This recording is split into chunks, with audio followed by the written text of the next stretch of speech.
So let's just start cutting factors stuff out, into you know? Like, let's... Is that like?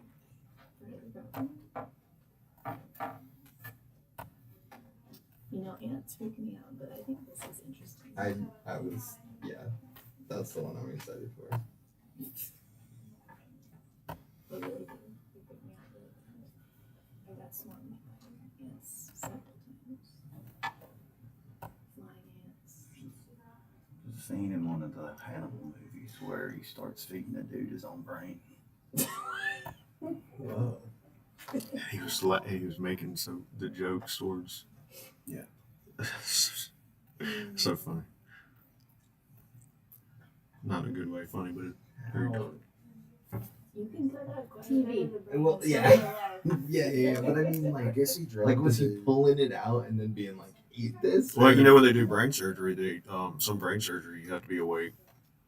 I don't Yeah, like that the guy- one bit. yeah, You he, should've like- told me that. I guess he drugged the dude and like cut the top of his skull off, and they were like sitting at a dinner table, and he was just like cutting little pieces, and I think he like cooked them up in a little Like little pan, fondue. and like ate them, like made the guy eat it.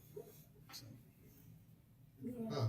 Remember correctly, the brain itself can feel pain, so we know that they're around. I don't like that information either. It doesn't have nerve endings.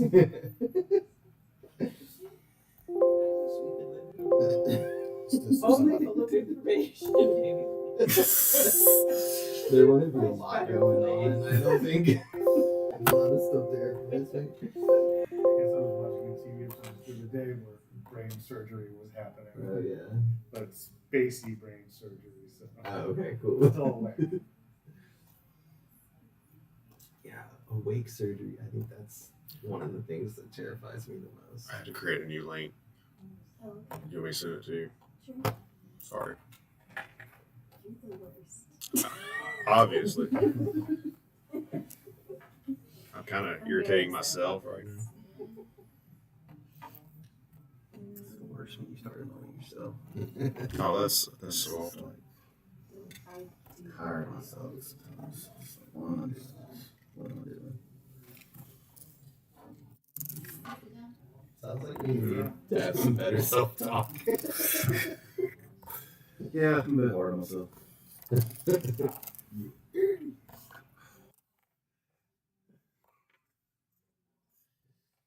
That's real though. Dude, doing that sometimes.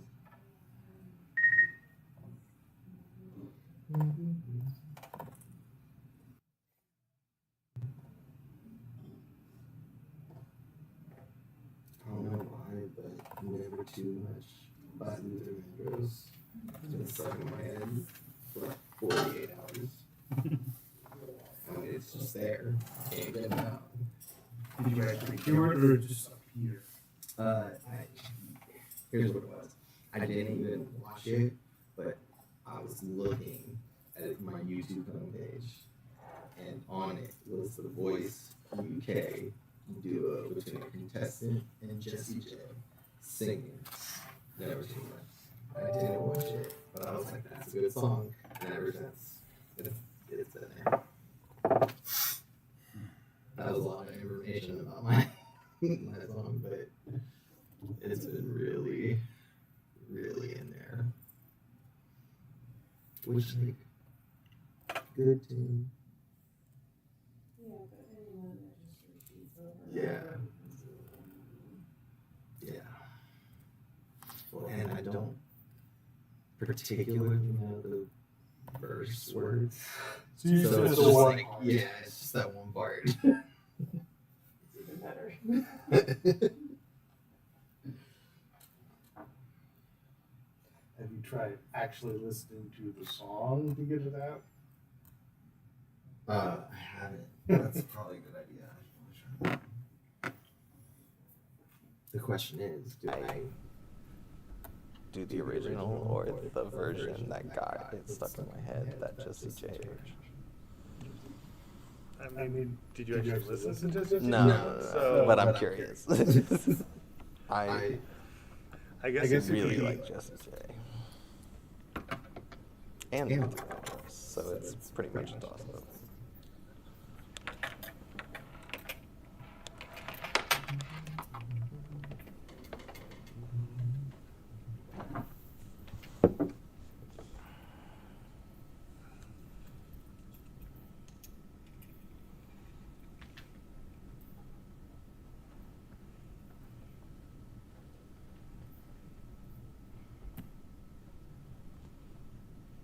Did you have an instruction session or anything today?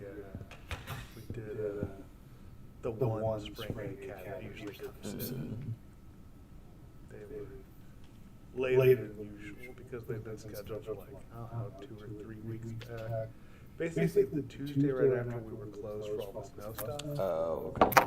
The problem is, during the day that they had the snow stuff, they had one of their required presentations of career services. So they had to take my spot to reschedule that. Gotcha. So now they're here, but came in, did their fun with the whiteboard. Oh, nice. Was that in 26? Yeah.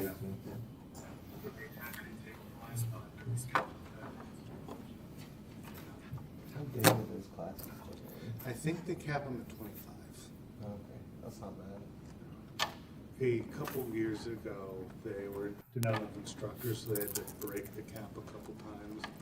But since then, since we keep losing the number of freshman students, they haven't had that issue. I've never really been to like a lecture hall class, like a 100 students class before. I guess you went to Rhodes. So I had probably the biggest I had was around like 35 maybe. Yeah, probably the biggest one I can recall in undergrad, it was probably around 50, Okay. but it was in a room that could seat like 100, so it was in that environment, just we had more gaps than like a big intro STEM course would. And that's also I didn't take Liberty Mutual is all she talks about. one science course the entire time I was at Rhodes, and it was like 8th grade science. It was like made for people like me who don't do science. Science for humanities majors. Yeah, exactly. It was chaos. Can we adopt this for a second? Yes. Started with my life. One of the last classes I took as an undergrad in Mississippi State was a lab that I'd been putting off for like 3 years. But I took the class. Yeah, I took the just class the lab. that the lab was attached to it too, but I didn't know that I did them at the same time. So basically, yeah. sounds like a really hard way to do it. Yeah. The lab's pretty. Everyone needs to do it. Mm-hmm. It's kind of like some grades too. It was just trying to get his little hour in. Yeah.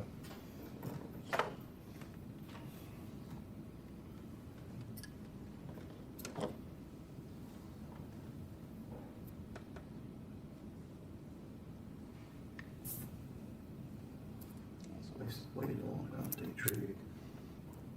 I took college algebra at junior college before I started, like the summer before I started my undergrad. And then I only had to do one more math, and that was like senior year. I took trig.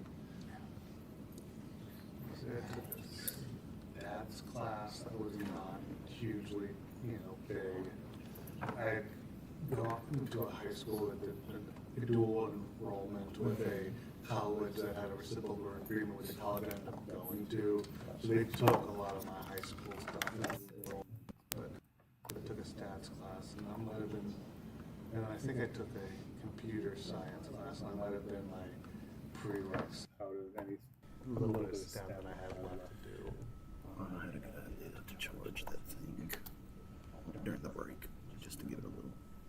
Oh, I only had one high school transfer, like high school credit transfer, and should anyway. they were like, you should take it again anyway, and so I did, and I should not have taken it again. Because it has a charge Waste of fee time. on there. So just put both of them on there. really needed that speaker to have a USB thing so it can charge itself with the speaker. Yeah. Yeah. No, I said a couple of just pull power from the handhelds have a USB stick. Power from.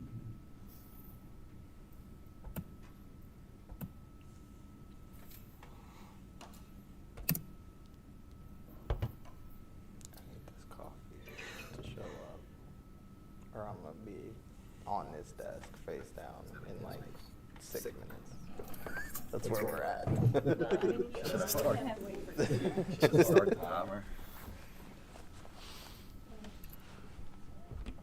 86 minutes.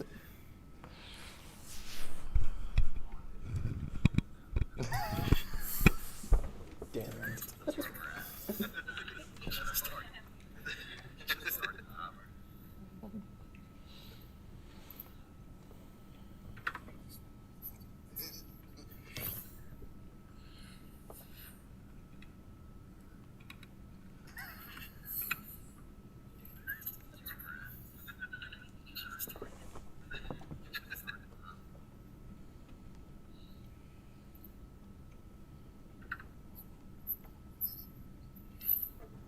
Why are you starting the stream so early? Trying to fix this mute problem. Mm-hmm. I did what it told me to, and it's still not muting.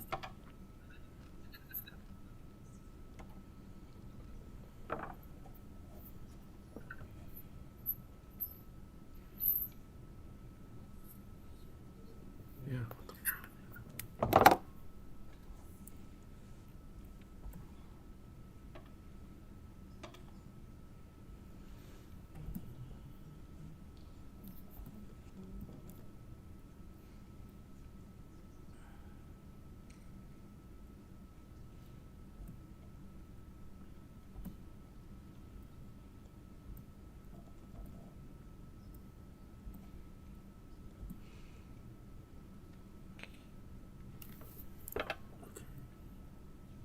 Tomorrow should be like senior skip day, but for library employees. I think you should really seriously consider becoming a library director. Because all these ideas are just They're really good.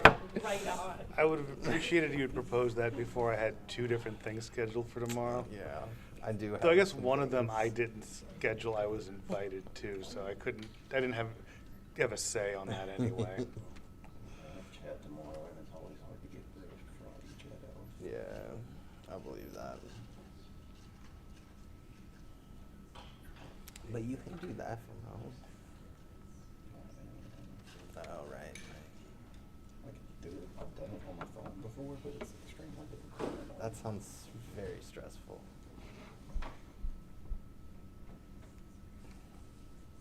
Although, I don't know how many people are getting on chat at what, 10 on a Friday? Yeah. Yeah. I've done the Friday morning one a lot, and it's like weeks of nothing, and then a grad student who needs you for 45 minutes. Yeah. And then weeks of nothing following that. Yeah, that sounds right. That's how Sunday afternoons chats are. There's like one, hey, are you open today?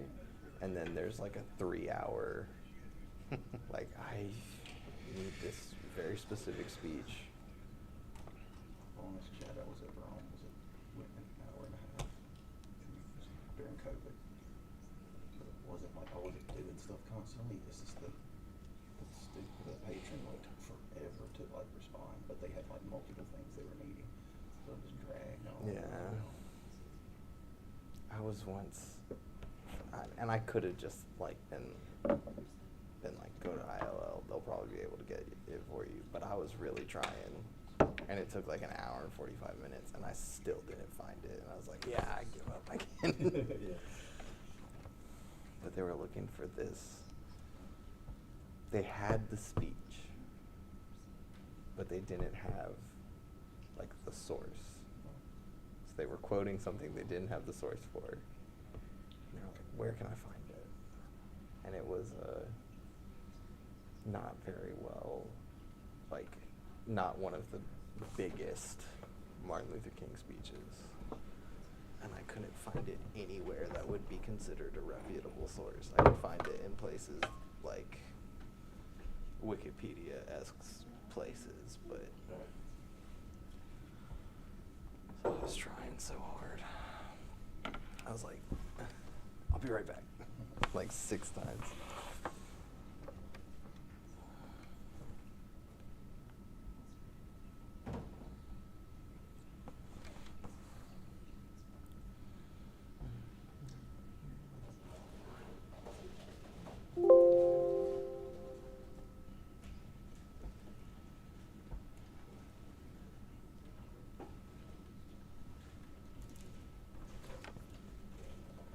Still not able to figure it out.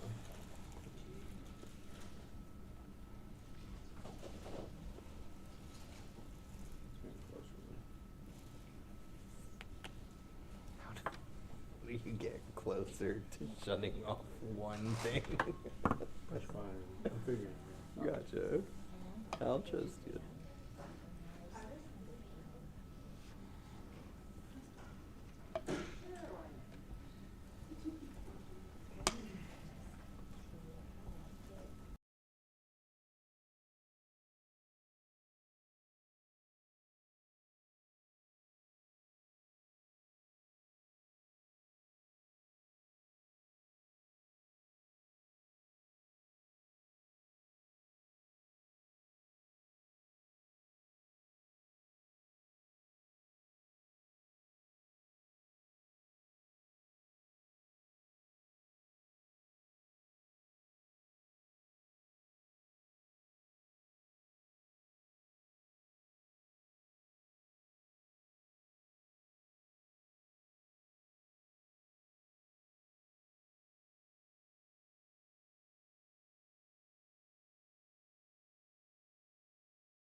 Actually release the chat so that it's separate. Yeah. What is this chocolate concoction? We use Zoom at UT for classes. Drinking it good. and it's Oh, there you go. nice. Well, don't get At first, I too, didn't like. excitable, 'cause I was then like, you're yeah, gonna they're rush through basically it, the but same done in, thing. like 6.5 minutes. But they're And the really problem is not. they're probably about 90% the same, but that 10% is always worse for teams. Yeah. Oh, this was yesterday. I'm like, that's on For July sure. 1st, but no, that's not the one. You get it back.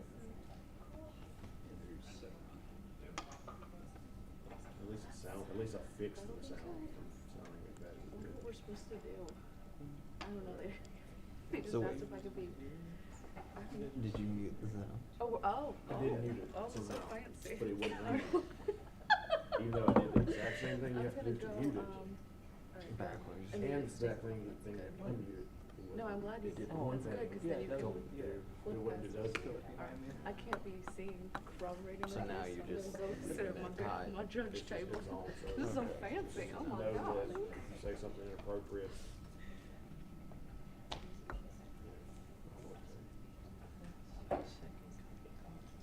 Two I have- people are listening. Yeah. One of them may be me. Could be two other people. Because you two. I'll play it safe and keep my opinions to myself. I'm not recording it. That's good. Yeah, because it's a show. Like the show's been leading up to these 3 weeks. So part 1 is this week, part 2 is next week, and part 3 is the week after.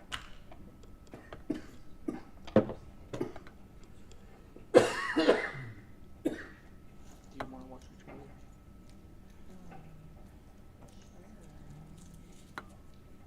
Just so you know what's in the show. Like I would watch the entire show.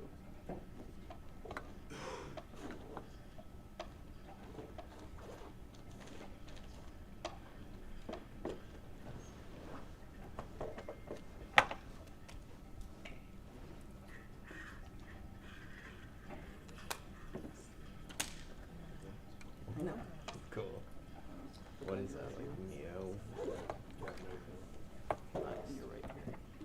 My current building one time stole like his Blade Brothers. Brand new. Just open. Drink over. He was wired like he Yeah, I was gonna say that sounds like a really unpleasant afternoon. did to drink his friend who just bought it. You could just like pour it on the ground. That would effectively do the same thing. Not ruin your life.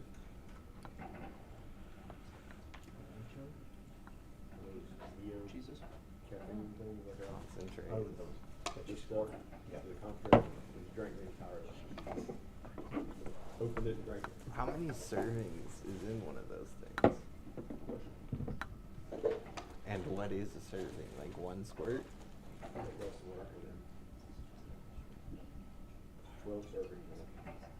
Serving size is 3/4 teaspoon. That's supremely unhelpful information when there's not a teaspoon attached to the bottle.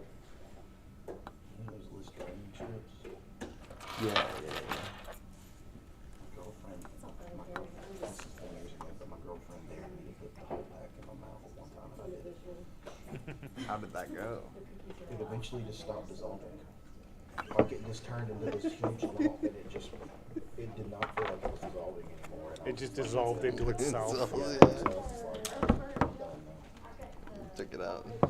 It wasn't like, it didn't hurt or overwhelm my senses. It was strong, but Just like mildly unpleasant. That's a shame. I was kind of hoping for like it a. wasn't like the cinnamon gel, you know. Yeah. Well, cinnamon destroys their sinuses. Yeah.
people weren't around when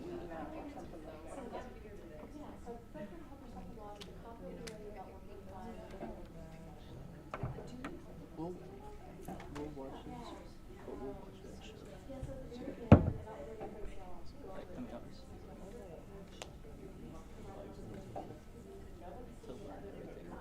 Like, the Old Testament is everything that happened before Jesus, and the New Testament Maybe not is even that, it might not be your responsibility, maybe, let me know. that's where we get our dates from. Before Christ or BC. Or just leave it, you're fine. Which was right around 3038. No, I said, yeah. Drawings, paintings. He does.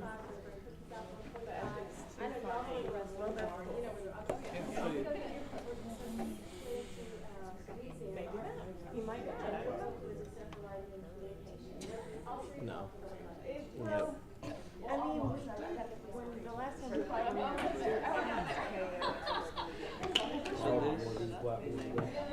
Sure. Where do I need to stay? We're not ready yet. Give Ben a break. That role, unless he's just dying to do it. No. No, I'm here to fly under the radar. Just be a voice in the pre-meeting room. Yeah. Well, that and like where he lived, like where he was born, what general population looked like at that time, and then based off of like his family line. Hello.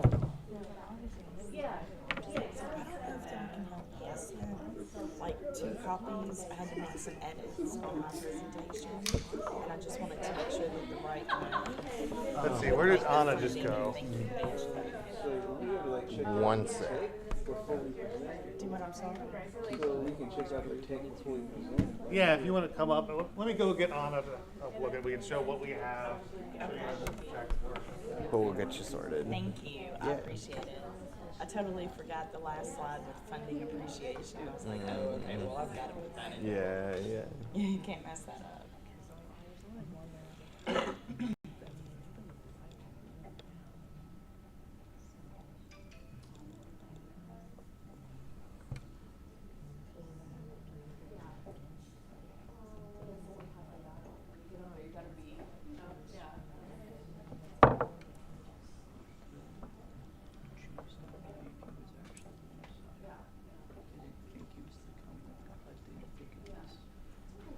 Person because they thought the police thought that this was going to be like a joke, somebody that would kill all the. If any of our presenters are here, they can come take a look at their slides, and we'll talk about the other setup here too.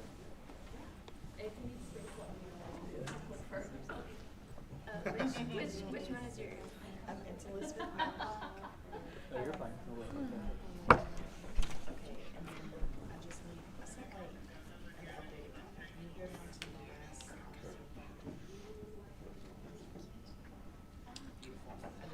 That's the one I forgot. Yeah.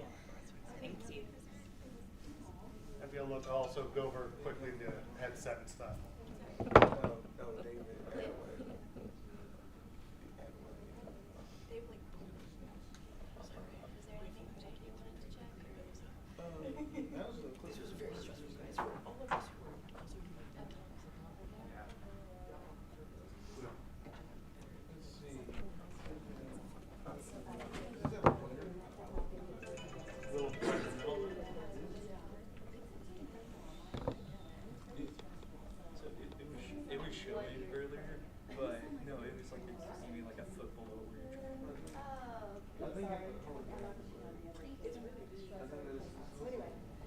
It is out of habit. They have been told repeatedly. They were told in the Oh my goodness, there's a lot of words strung together that it's gonna take me a long time. Conferences now is the meaning.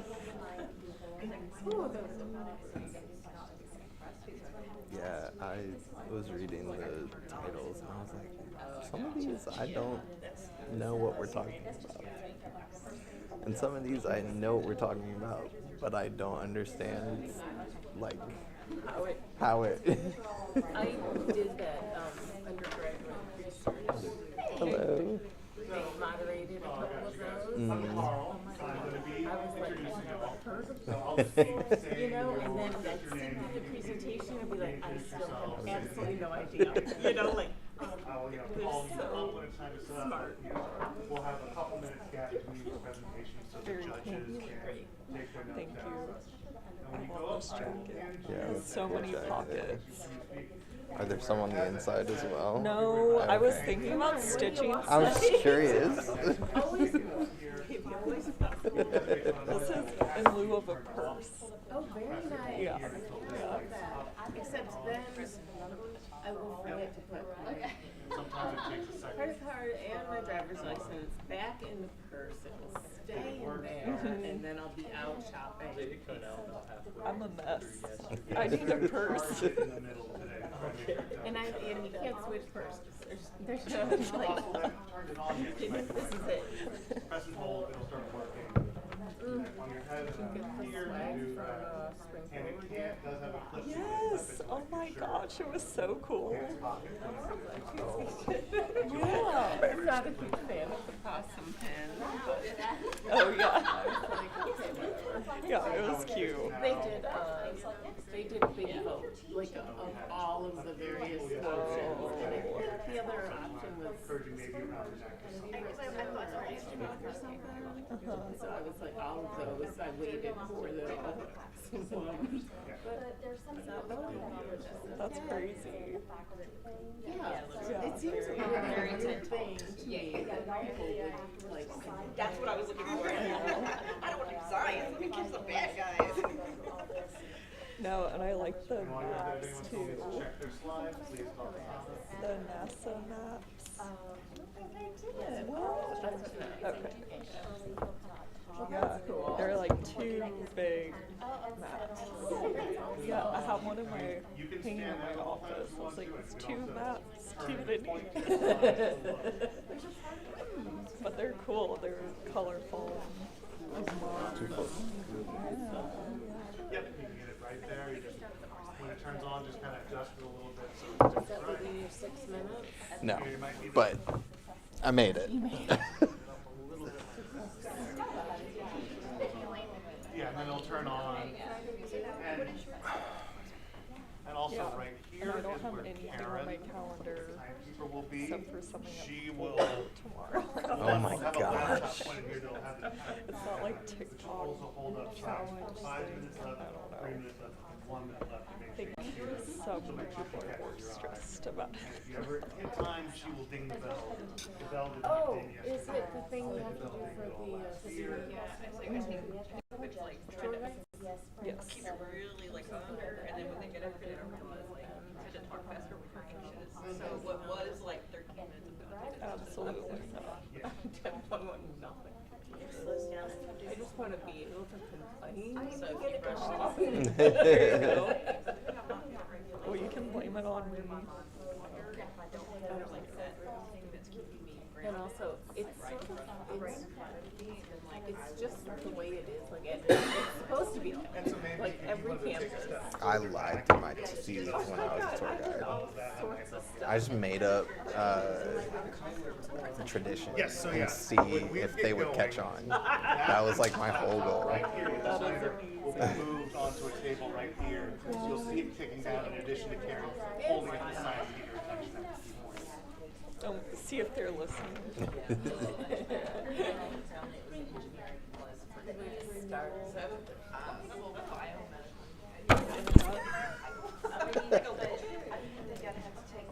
Are you keeping or?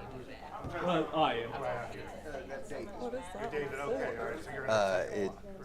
David Attaway? He does it at the beginning to like he has to sync up the sound and the video, and so the clack like helps him do that. But All right, where do you need me? I don't want to do it, and he's mad about it. cool. Perfect.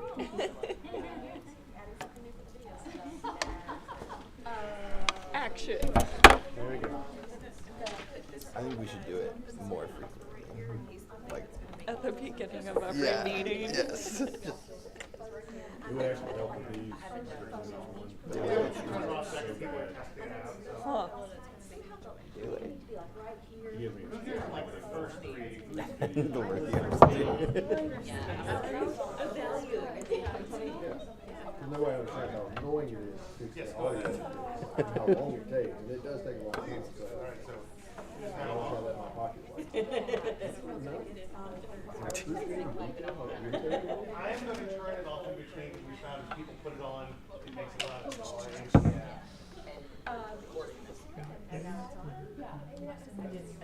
Try it again.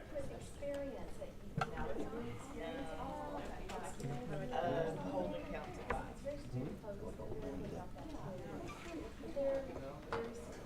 So how do I turn it on? Tag them and you can reach out to Tracy Shipp. She's the social media person.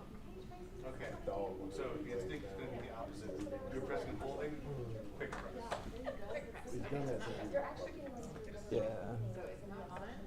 My German Shepherd, who's the youngest of my dogs, will just out of nowhere, like, be lying down by himself, nothing wrong. Just like, wow, you've had the hardest day, just lying on your butt.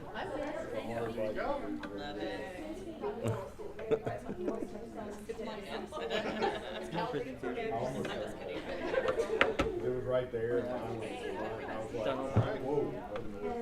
Especially with the AFI, I think I did it a lot. Do you have? You're always fine. Oh my God.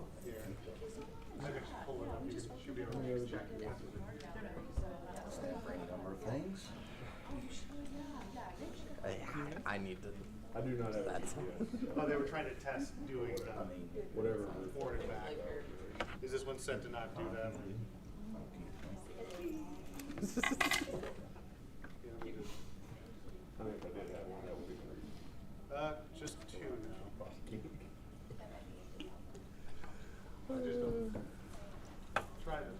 Okay, there you go. Hello. Hey, David. You're giving a presentation today too? I was. I have your shoes. You're so sweet. I'm gonna have a costume change halfway in where I put on something more comfortable. Oh, how are you? Nice to see you guys. Are you excited?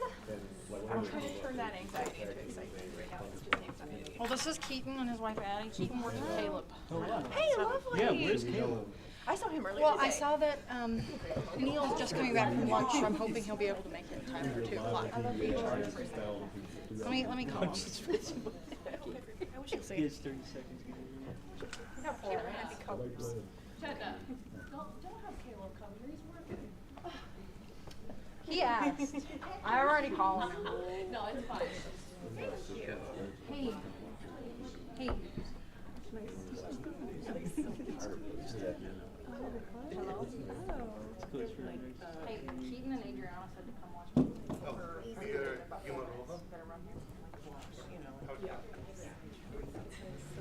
How do you say? I just saw Neil walk in the building.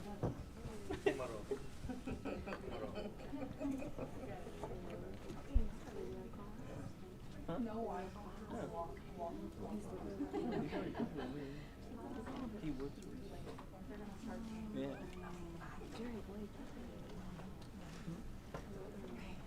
We listen and we judge. Good luck. So we're not listening and not good. We are listening and actually judging today. Yeah, see, the judges are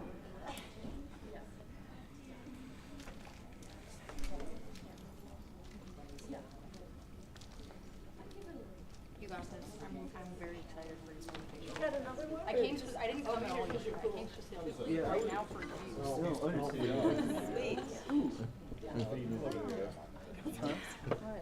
Oh, where I did that, and it came back, blood went from my heart to my head and back into my heart. You can take her? Yeah, why not? But not.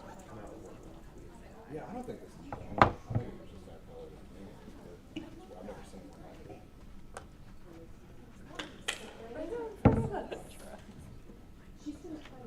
I mean, I just don't.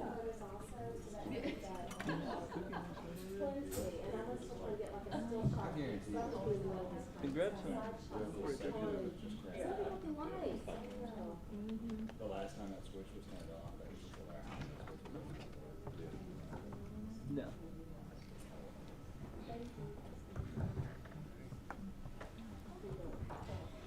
Hello, everyone. Hello. I'm excited to welcome you all to Ned Talks, or NedXStudents Day 2. My name is Carl Hess, and I will be your host. At NedXStudents, University of Memphis students share their current research in an engaging, short format that does not include a question and answer session. Today we'll have presentations from our undergraduate students. Our esteemed panel of judges in the back will review today's presentations and select the best presentation. The winner receives an award from the Helen Hardin Honors College. Today we will be having 3 presentations, followed by a short 15-minute break, and then our remaining 4 presentations. To get us started, I would like to invite our first presenter, Keaton Brown.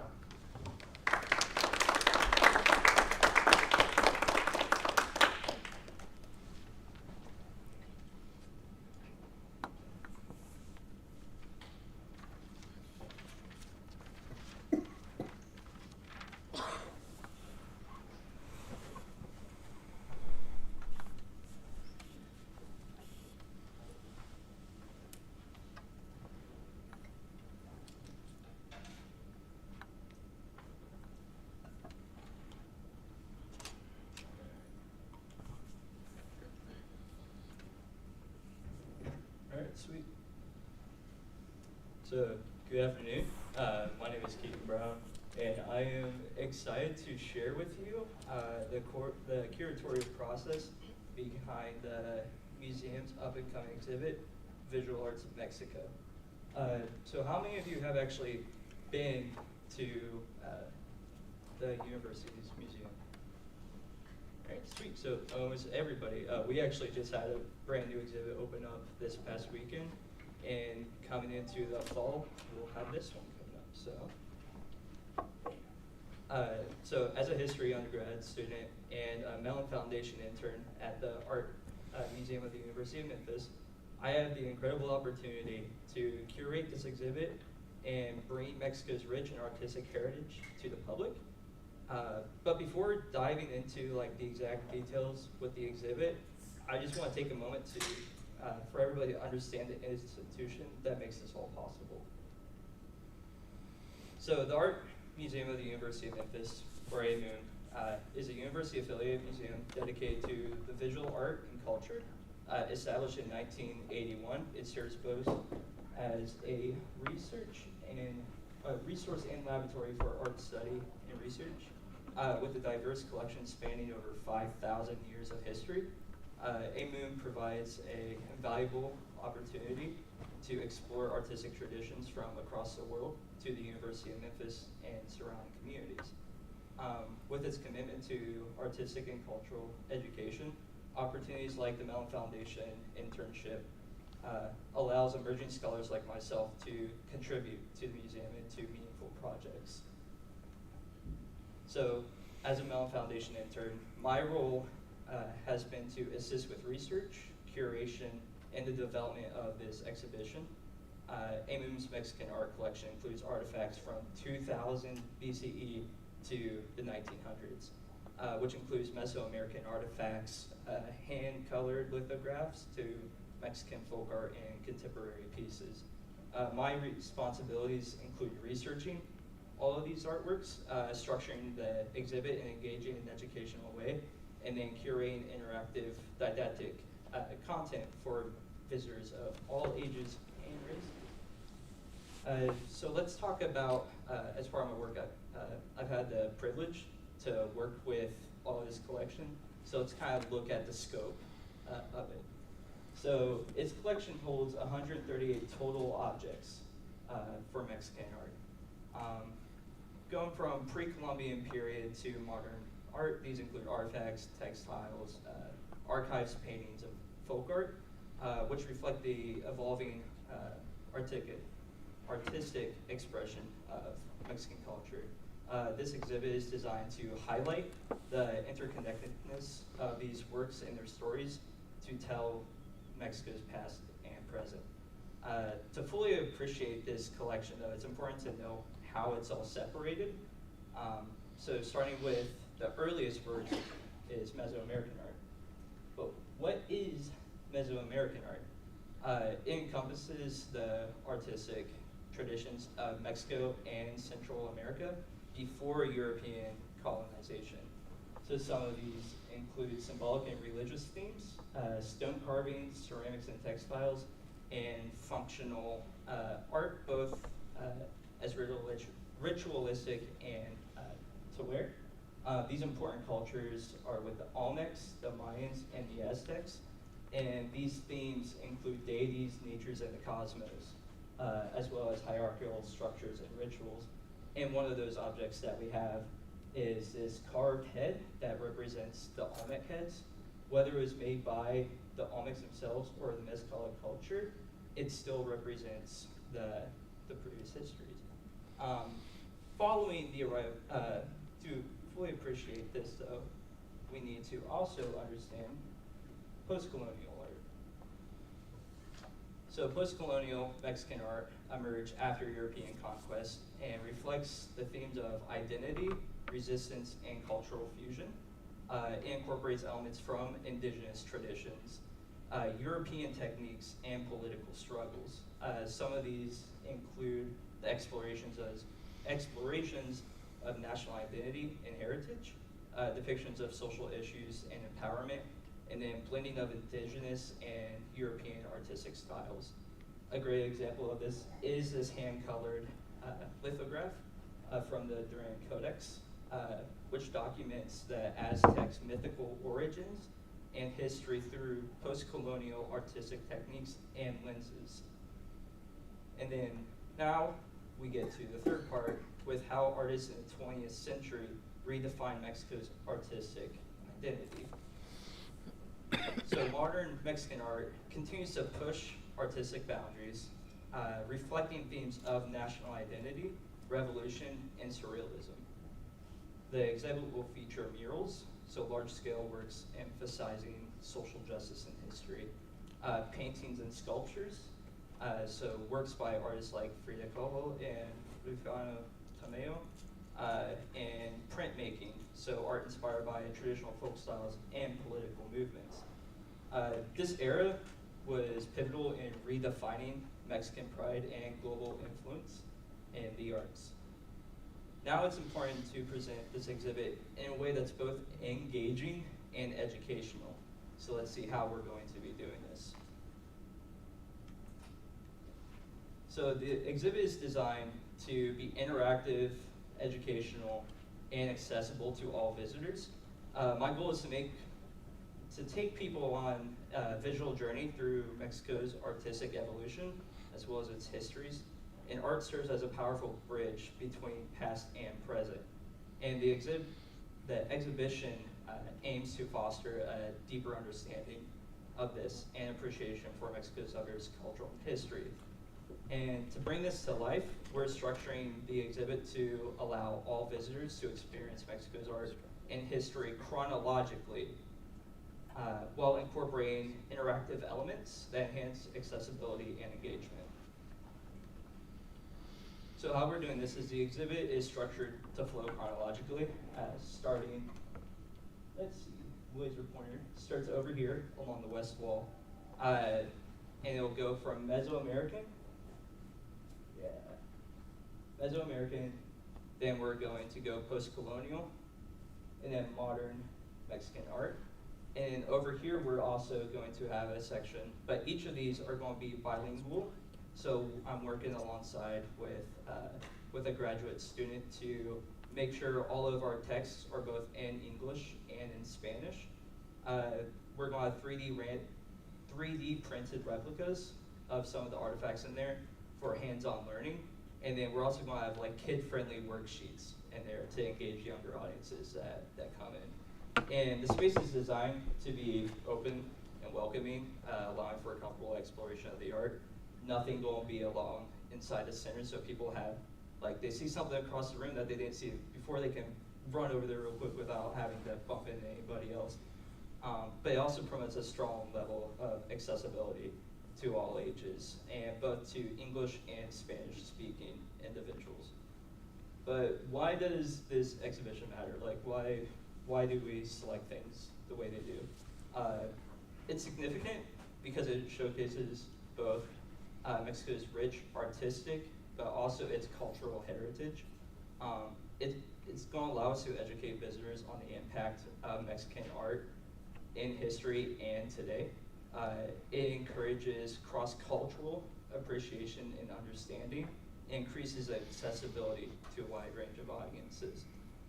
So art is a universal language. And this exhibit will provide a unique opportunity for people of all backgrounds to connect with Mexico's culture in a meaningful way. So in summary, this exhibition isn't just about art. It's about its history, its culture, and stories that connect this. It's a way for people who aren't able to just walk around outside and experience somebody else's culture to be able to just step in and see its history alongside with its art. So I want to thank you for listening to me on this today. I'm really excited about this exhibit as a Mellon Foundation intern, and this is my first time ever really getting to do something like this. So I'm really excited to be able to share this with everybody and do some community outreach with it as well. And it's a really good opportunity to explore Mexico's incredible legacy that it has. If you ever have any questions, I'm always at the museum. My email's up there as well if you have any questions about the exhibit and things that we're bringing to the Art Museum of the University of Memphis. Thank you.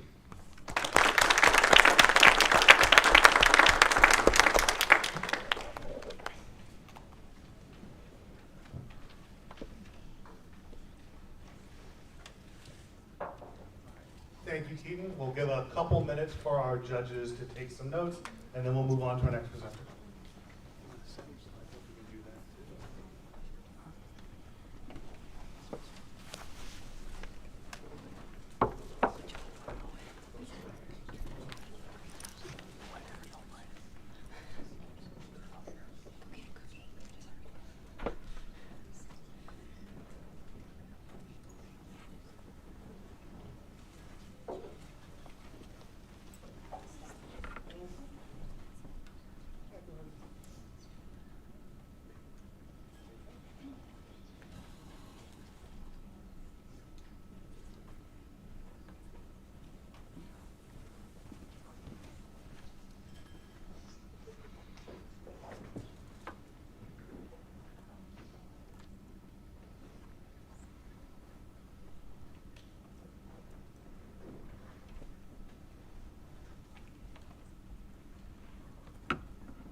All right, everyone, please welcome Elizabeth Matlock Buchanan.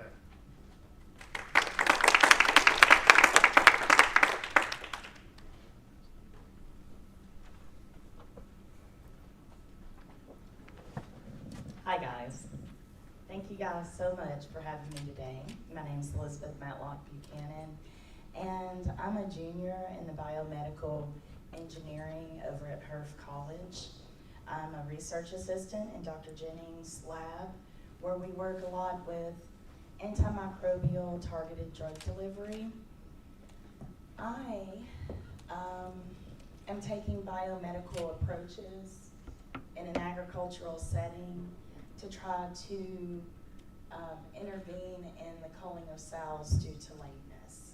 So just a heads up, it's going to have gross pictures of pig's feet. So Tosh Farms is a national distributor for pork. Okay, they have multiple farms throughout Tennessee. The vet over the area contacted us to see if we could help them resolve their issue with lameness. So every year, about 6,000 sows, 10% of them are culled. That's 600 animals a year that are put down that could possibly be prevented. This is at a huge loss of money to the industry. So our current study is aimed to identify and treat the lameness and eventual euthanization, which does cost the industry millions of dollars annually. And here you'll see our grad student, Pavel. The sows get 300 to 700 pounds. So when they're in the farrowing cage, which is where when they are nursing, is the best place to kind of like apply the therapeutic. So this is from basically our dry run to see how we can deal with these huge animals. The sows, like I said, they grow anywhere from 300 to 700 pounds with an estimated 20 piglets per litter. So this is where the main issue is. Their food is still based off of federal guidelines from the 80s, late 70s, when the litters were about 10. So they've doubled the litter and not changed the nutrition in the feed. So what we did, we paired up 8 sows, so 4 pairs, with comparable wounds to apply the therapeutic and then compare the healing and see if we can put a Band-Aid on it, because it's a much bigger issue, but we want to try to improve the sow's life, quality of life, as well as mitigate the loss. And so what we did with these wounds, we applied a hydrogel, and it was left on for 5 days. So for the ones that don't know what hydrogel is, it's basically just a solution that can have a therapeutic or not. It's a scaffolding where you can grow tissue. Hydrogels are really cool, and there are different ways to make them. This one didn't have any therapeutic, like I said. It was just a trial run. So here's the chart where we need the Tosh number column. There we go. Tosh number column. Those are the numbers of the pigs that Tosh assigns, and they have a tracker in their ear so that when they go into the feeder, it can adjust if they're pregnant, what time in their pregnancy, and add the nutrients then. But again, it's based off 1980s, whatever. So the wound severity, we kind of paired that up. You'll see a little bit of discrepancy in this first one with the severity, but that's also because they may not have been severe, but the placement and the inflammation and things like that were comparable. So after 5 days, the assessment showed nothing. Here you can see up at the top, we've got some heel overgrowth, severe cracking in the hoof here. There's severe inflammation on the muscle tissue and the skin tissue here right at the hoof. And here's Pavel assessing one of the pigs there. So there's no residue, there's no shininess on the hydrogel. There doesn't seem to be any healing evidence or anything at this assessment. So what's your next step? We got to be able to see it. see when it's applied, see how long it lasts, right? So that's what my next step was, a therapeutic or a hydrogel with a therapeutic that has a visible component. So you learn to pivot because things rarely go to plan. And you'll see over there black ink and an octopus because I couldn't find a cuttlefish really. So I don't know if y'all are familiar, but cuttlefish ink can be used in cooking. It's food grade, which means I don't have to jump through hoops with the federal government and agencies to apply it to pigs that are also going to food. So the cuttlefish ink is black and very sticky, and that is the control. You can tell it's like the blackest. The hydrogel that I used, which is the second control here, is a mixture of acetic acid and chitosan. So acetic acid is just really strong vinegar, and chitosan is like the exoskeleton of shrimp, and they're treated and flaked or made into a powder, and so then I mix the powder chitosan with the acetic acid to make the hydrogel, and that's going to be control 2. And then I did various weights of the ink. Here we've got 5 grams of chitosan, 5 grams of cuttlefish ink. I heated to simmer and then incubated for 3 days for growth. On this picture, they actually harden when exposed to air, which is great because we want to be able to just put this on the wound, and if it hardens at the top, then we don't have to worry about further infection or the piglets licking it off or whatever. However, when I did my zone of inhibition experiment, which ZIO with the cuttlefish ink, it's shown in figure 4 over here. So there's staph on those plates, and then theoretically the staph would not grow around the therapeutic, right? Unfortunately, it was corrupted.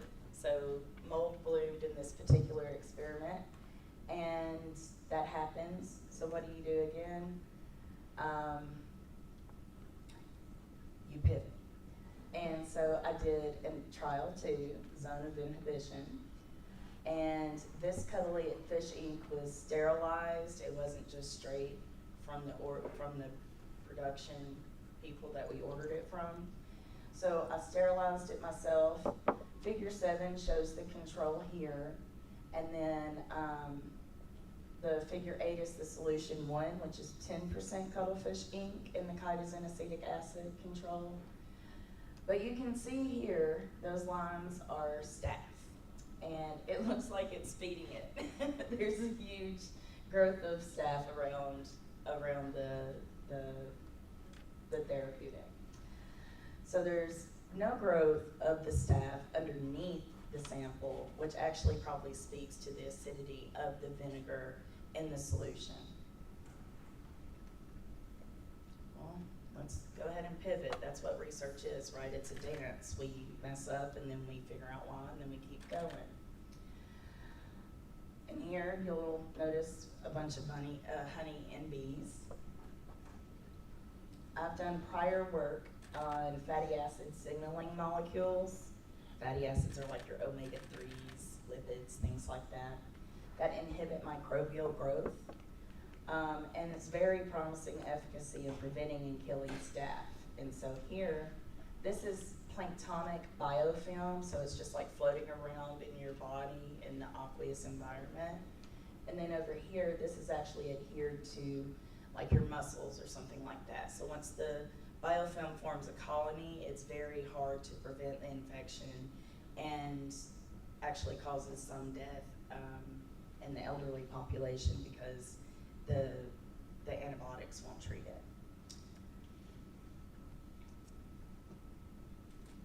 So the fatty acid I worked with was royal jelly, particularly the 10H2DA lipid component of royal jelly.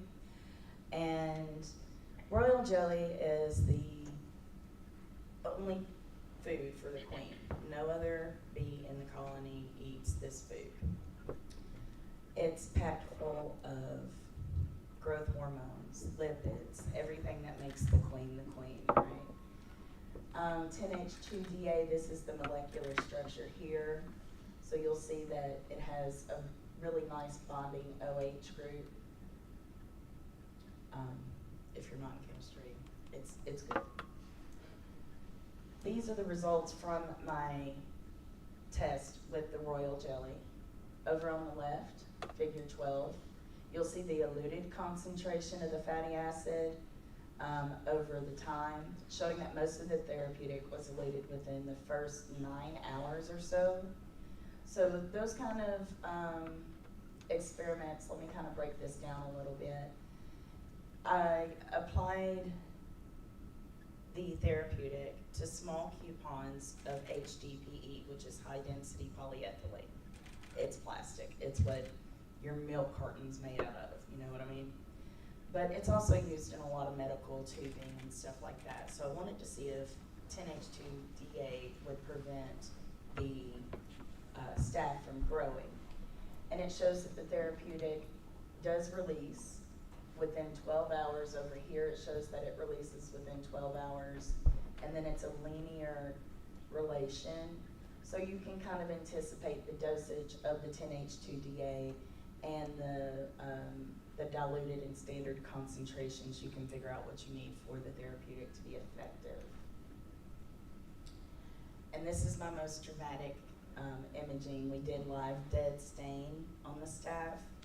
The circular portion here, that's actually the HDPE coupon. And the green shows growth of staph. This is untreated with the royal jelly. So you can tell that it's pretty prevalent. This is the treated HDPE coupon with the royal jelly, and there's 1, 2, maybe 3 little bitty colonies of staph. So y'all, that's amazing, right? That's a really good result. I've got to repeat it and not get my stuff corrupted, and we're good to go. The next steps are to use royal jelly's fatty acid 10H2DA, maybe along with cuttlefish ink as a visible marker, and maybe just another sterile, you can use food coloring. And then we'll do more antimicrobial testing to see if it's effective, and then we'll go back to the cells and try to apply over the summer, and hopefully in the fall I'll have better data, and I look forward to showing that to you, works in progress, next semester. Thank you.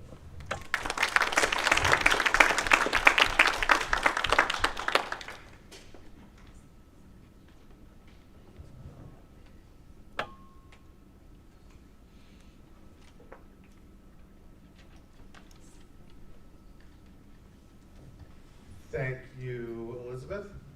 We'll have another couple minutes for our judges to take their notes, and then we'll have one more presentation before we get to our break. Elaine, if you'd like to come up and get set up.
All right, everyone, please welcome Elaine Mooney.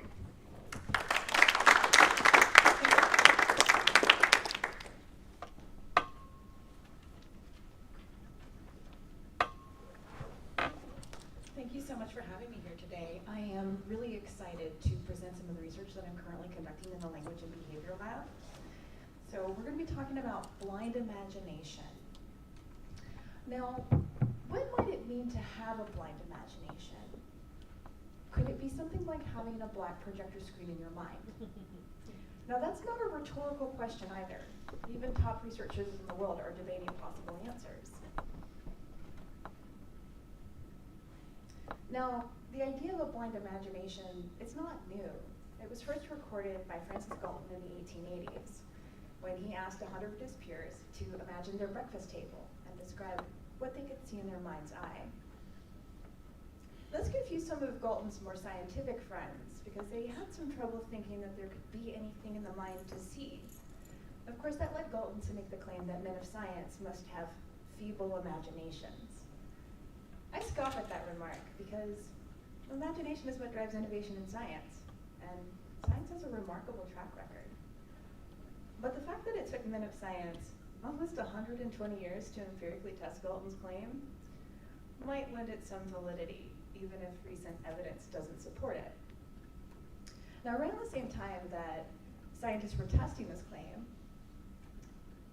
the idea of a blind imagination sparked so much curiosity when a story about patient MX spread like wildfire in the popular press. He came forward to share that after undergoing surgery, he was no longer able to see mental images, where before he'd had no problem seeing with his mind's eye.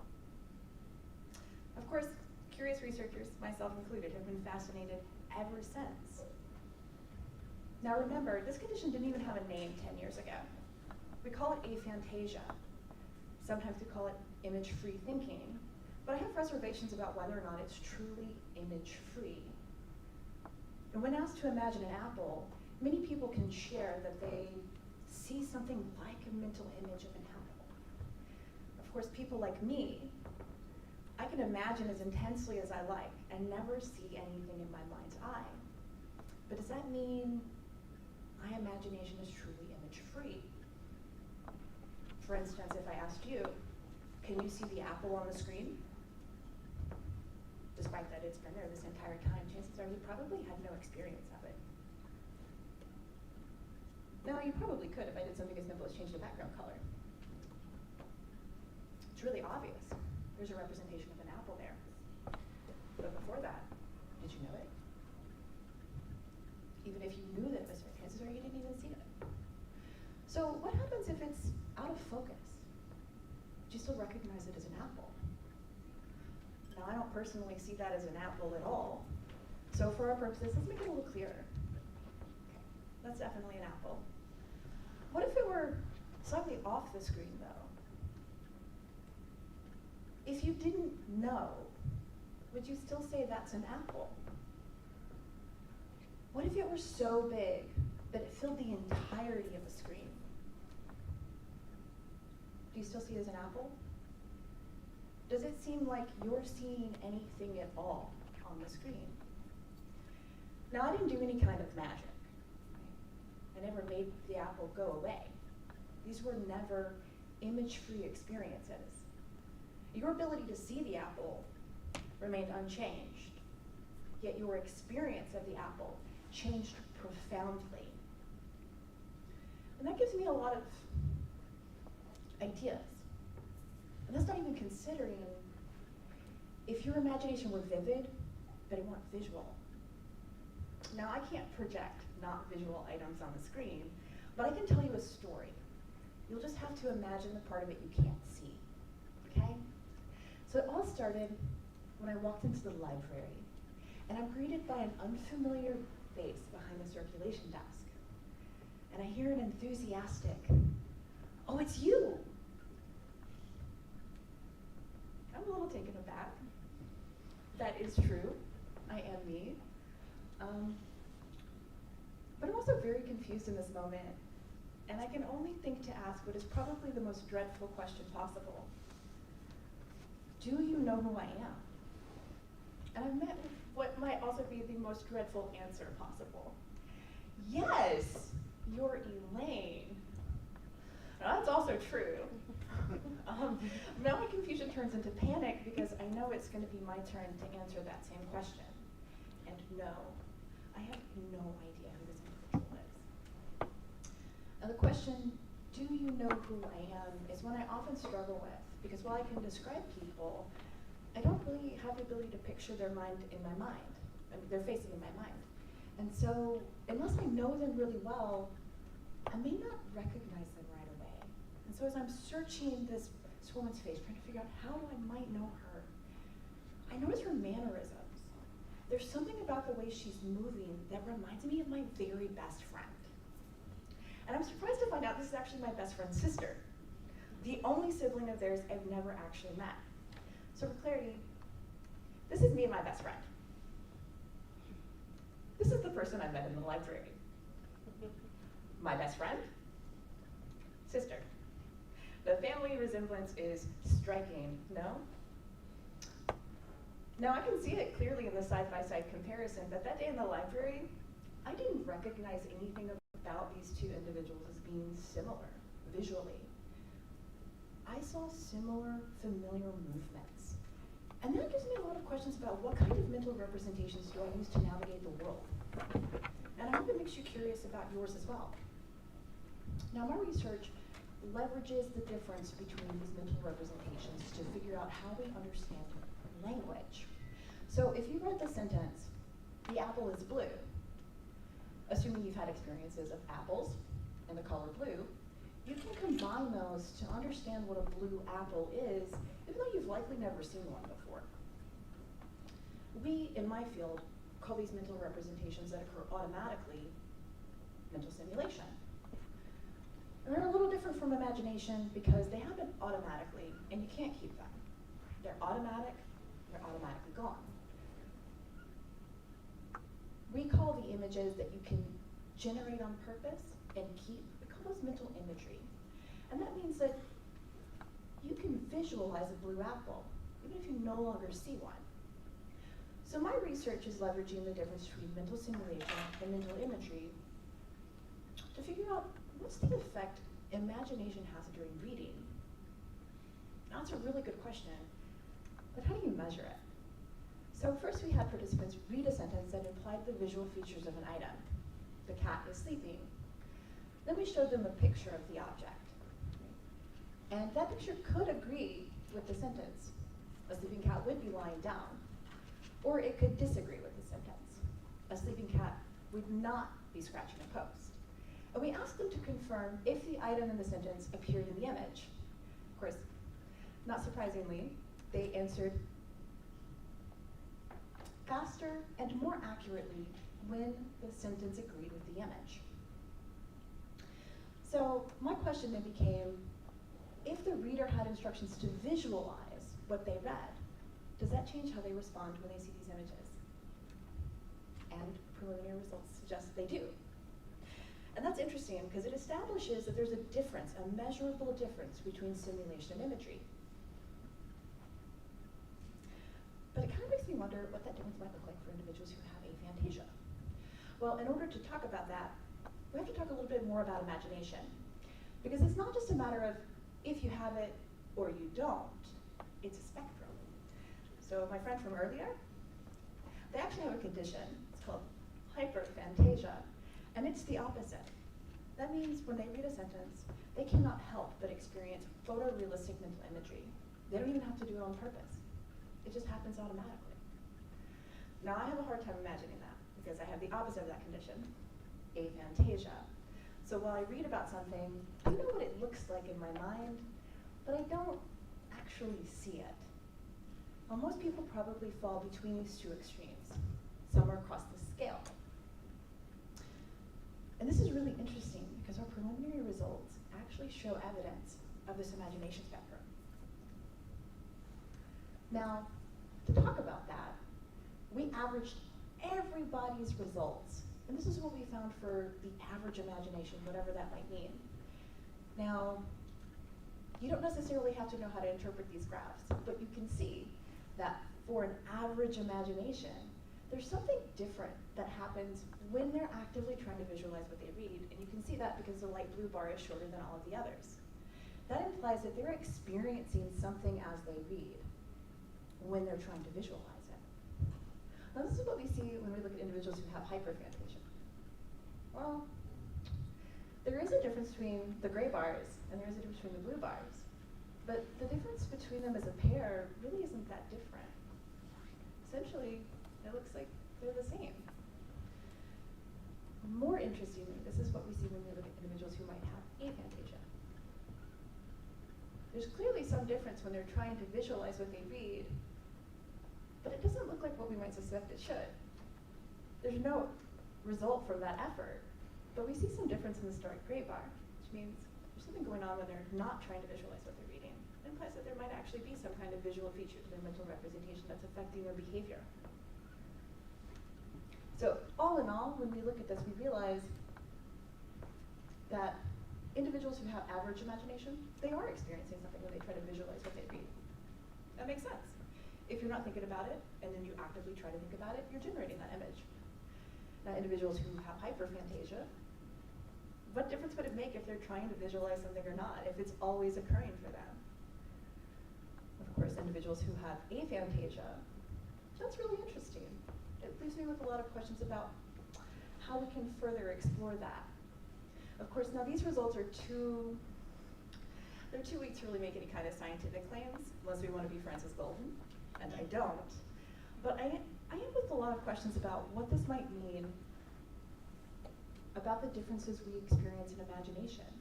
And I'm hopeful that my work as a researcher with aphantasia can help answer some of those questions.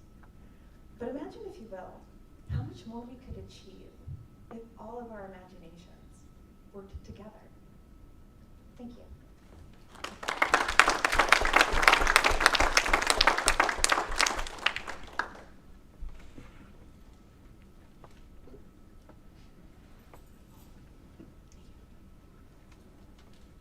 Thank you, Elaine. All right, we now have break time. Our next presentation will be at 3 o'clock. We have water and coffee, as well as cookies over there, and the restrooms to the back.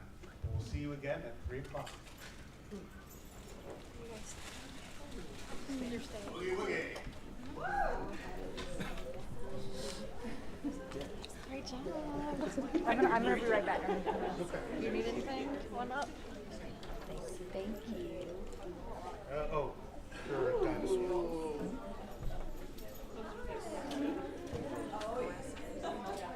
So you have a phone.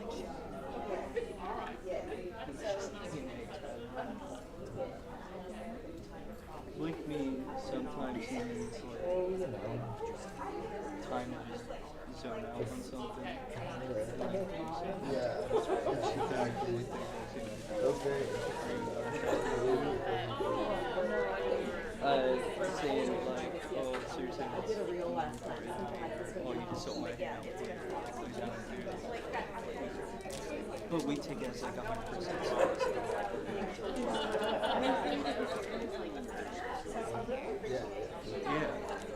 Yeah, you know, like, I can control my emotions.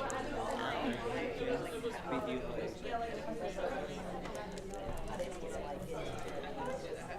well, no, I mean, like, his emotion towards this different. Like, he gets, like, angry about it, and then I get, like, more sad about it.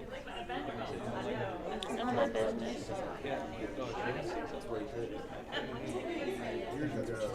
Yeah, but we still take it. Yeah, why you not? You can. Yeah, that's a good point. That's a good point. All right. You talk more into it. What's up, Carl? He was supposed to go to his drum. She's like, well, if you have free time, that's when we can do nothing. He's like, that's my escape, like, from work sometimes. Like, I need some. She's like, well, what about free time? Let's do something else. I'm like, no, I'm not. I'm taking you and Daniel out to each other, like, at least trying to, like, eat dinner and watch a movie, like, time to have something. Something that just gonna zone out on something. Anything that just makes I thought it was a great film. I really enjoyed it. But I don't have the, like,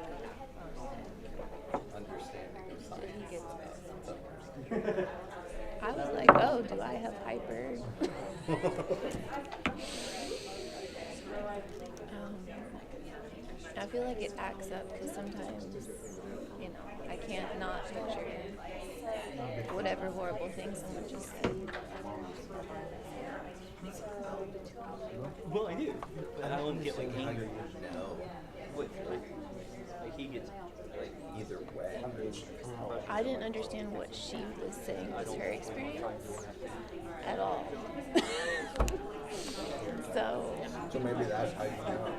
That's how I know most things, you know? Like, I think we talked about me trying to figure out what bi was. And then that, like, answered. Because I didn't understand. I saw this TikTok that was like neurotypical people don't assert whether or not they are something. You know, like if you've done that more than once, you're something. And I was like, oh. And she explained it further. She was like, neurotypical people are like, am I ADHD? And they read it, and they're like, that doesn't fit me at all. And then they drop it. Oh. I was like, oh. Yeah, we solved some questions pretty quick.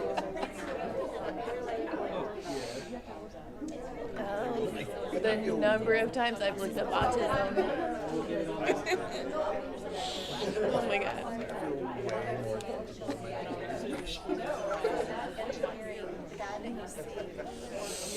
Like, oh, okay.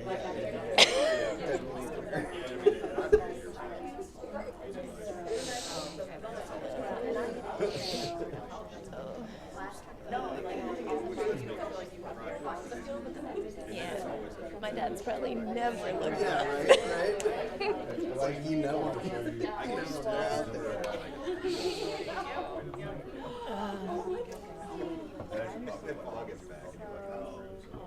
Yeah, he got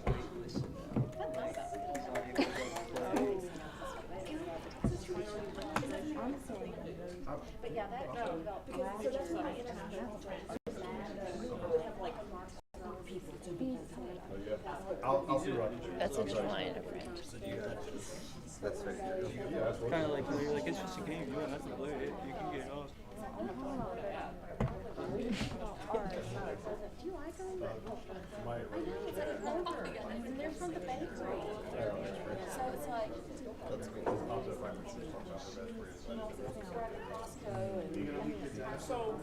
I want a panel of people on this spectrum of like no visual, because that would help. Because I'm confused. How do you know what an apple? How do you not?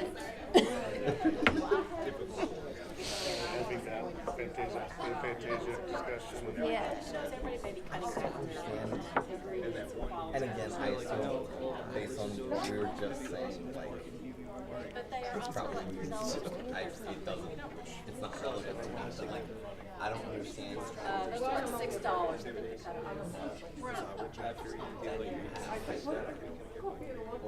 I mean, if people want to like donate things. But I guess like. Well, if somebody tells me that they can't see an apple, I'm like, what do you mean? Yeah, exactly. I can see an apple anywhere I want to, as big as I want to, in any color. My imagination is an audio. I can't imagine that. Exactly. That's wild. Exactly the point that we just made. If you Google search it, it Yes, I have a near constant. I mean, that's what we're talking about. What it is. You know, he was in and saying he found out there's people that I can't imagine not being able to see what in my head. I really can't imagine. Yeah, like, if I focus really hard, I can get to like very blurry things that, like in the way your dreams, when sometimes you know something doesn't look like something, but you know it's right. That's about the best I can get. But most of it is just speaking to myself or creating dialogue. No, I'm living off of it. Pretty much, yeah.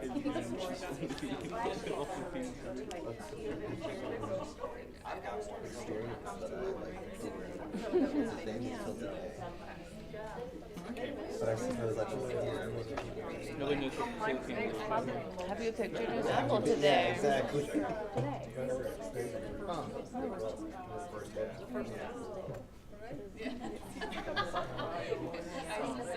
People who can like build things that don't even exist in their brain and then like spin them, that's wild. Or like you just look at a landscape and then you can draw it perfectly. Yeah. Like how does your brain do that? Imagine if I had a master sort of flipped itself. It's like a broken image, and I can like see some purple, and I can basically see the shape, but it's not holding together. And I couldn't hold the image very well. But like, I could just start telling a story. My brain is purely oral tradition. They feel more pressure. So,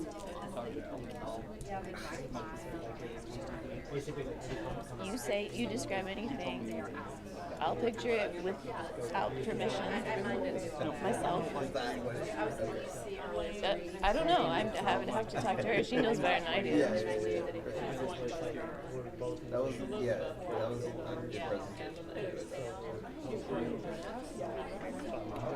presentation.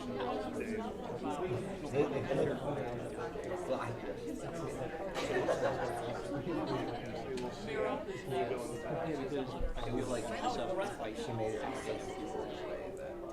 It also makes you look at that as social science implementation, like a better opportunity for thought. Wait, what were the bars? I was trying to understand. Yeah, I think that's what broke out. I don't think she did a great job. I thought I had not paid attention for a second and then moved on.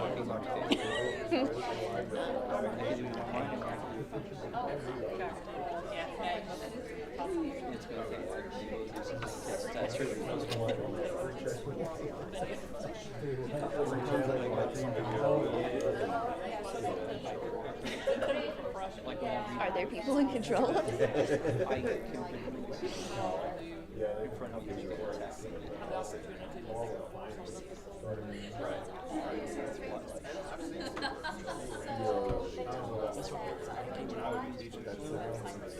That's interesting because I control the images, but not necessarily the dialogue.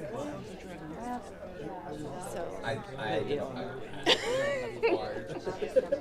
So you can't always just make yourself say things in your head. I can, but then. But I also think there are just and unfortunately, that's why I'm not reading this. things up there. Multiple personalities. Possibly. There are times if I get like hyperfixated that like I can control exactly what's saying, but I can't get it to stop doing it. So it'll just reset back again. And then I can like control it on the track, but I can't stop it from being set back to the beginning of the track. Do you audio? Right, it's like that. Is that not how people read? That's what I thought. But apparently not everyone is reading this. Like my partner, rather than reading the words like she it's like on the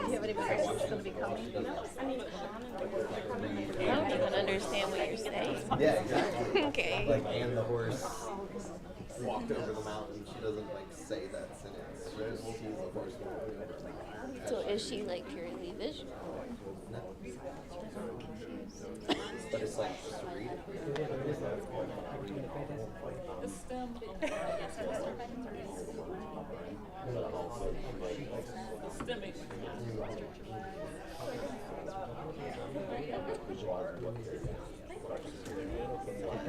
See, I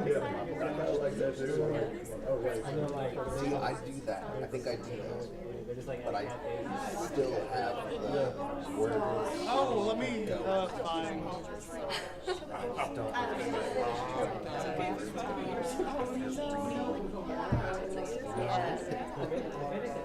And what are the implications of that when you're reading like psychology? You know, and it's not like a novel. And my partner would say This one, and I pulled it up, and I was like, oh, it's Tuesday, and the deadline is Sunday. This is it. So, because I mean, I had my research done. I mean, I had everything. Does she have different except for like years. That would be cool. Whatever. I don't want to share it. Inner circle. And they're all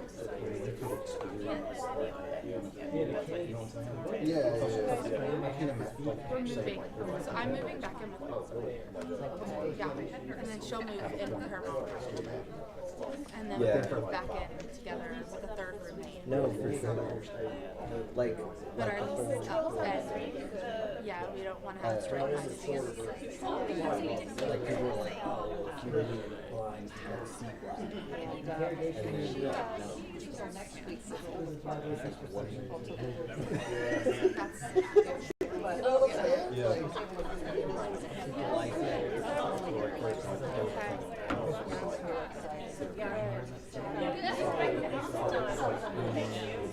I couldn't like identify like their brain couldn't figure out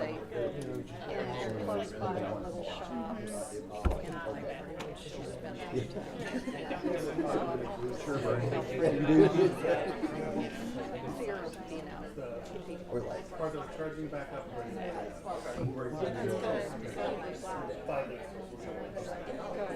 Is it close by to where the car or no? Okay. and like I get it because It's like a half an hour drive.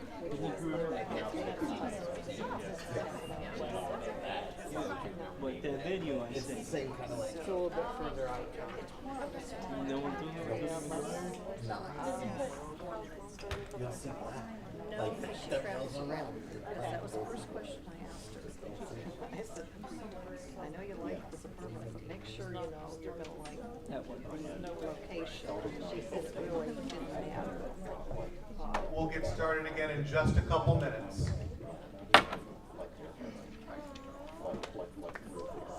Yeah, no, that's fine. It'll be good. It'll give us some more time. Your parents are living in Clarksville now? Grad school. I don't know where.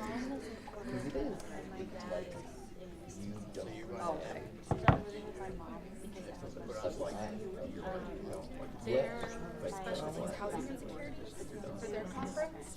So it'll be the same data, it'll just be geared towards how it creates housing insecurities. So it'll be about the same thing. This is pretty much the same presentation. Do you need to use just with a couple of adjustments? Unless you just won't. Because my presentation there was Twice, 3 times. Do it that way. it's on the same Oh, level. definitely. So We just go straight from It's showing you presented me, so we had no. Yeah, that's the hard part with like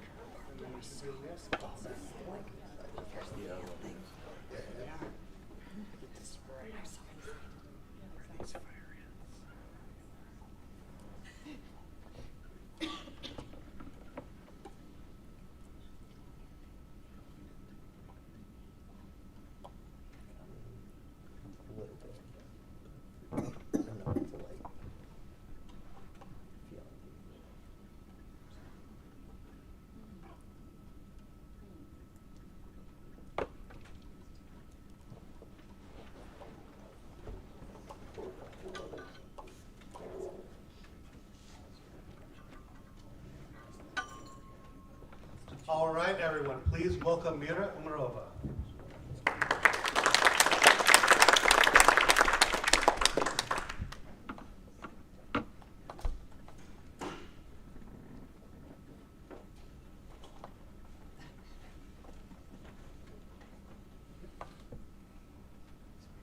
All right, check.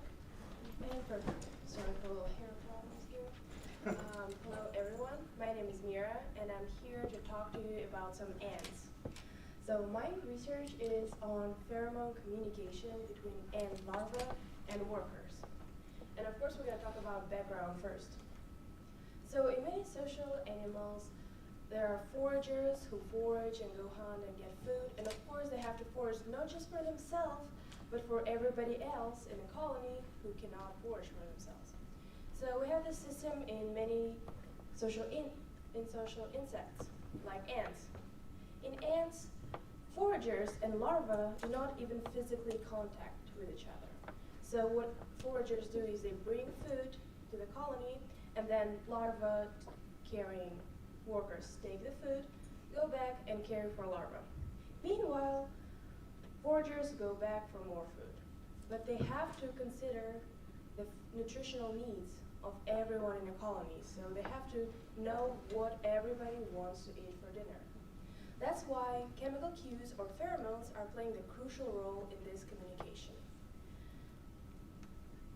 So in previous research, my colleagues Jalen Dunn and Dr. Philip Kohlmeier, they did comparative analysis of pheromones presented in larvae and workers to figure out, so what pheromone does larvae have to communicate with workers? Results were kind of surprising because, hey, all pheromones are same between larvae and workers. That made us a little confused because, well, how then larva communicates with workers?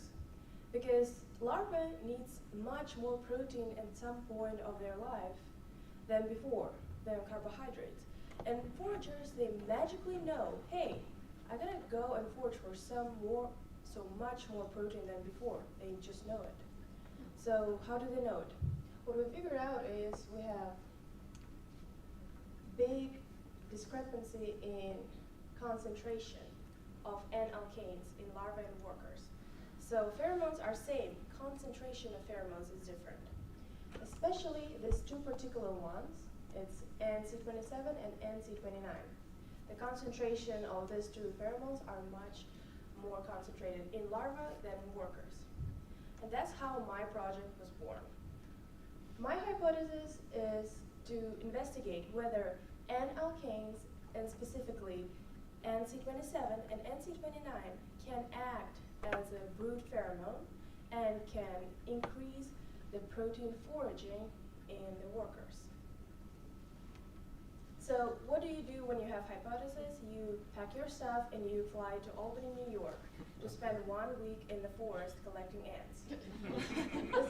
This is our little ant collecting trio, and this is where we spend our time. This is Edmund Niles High Preserve Complex and Biology Research Station in Albany, New York. We spent there 1 week and we collected 175 colonies of ants. And we brought them all back here in Memphis to keep them in lab conditions and of course do experiments on them. This is the lab conditions. Oh, I am so sorry, what just happened? Okay, we're back. I'm not sure. Well, yes, we're back.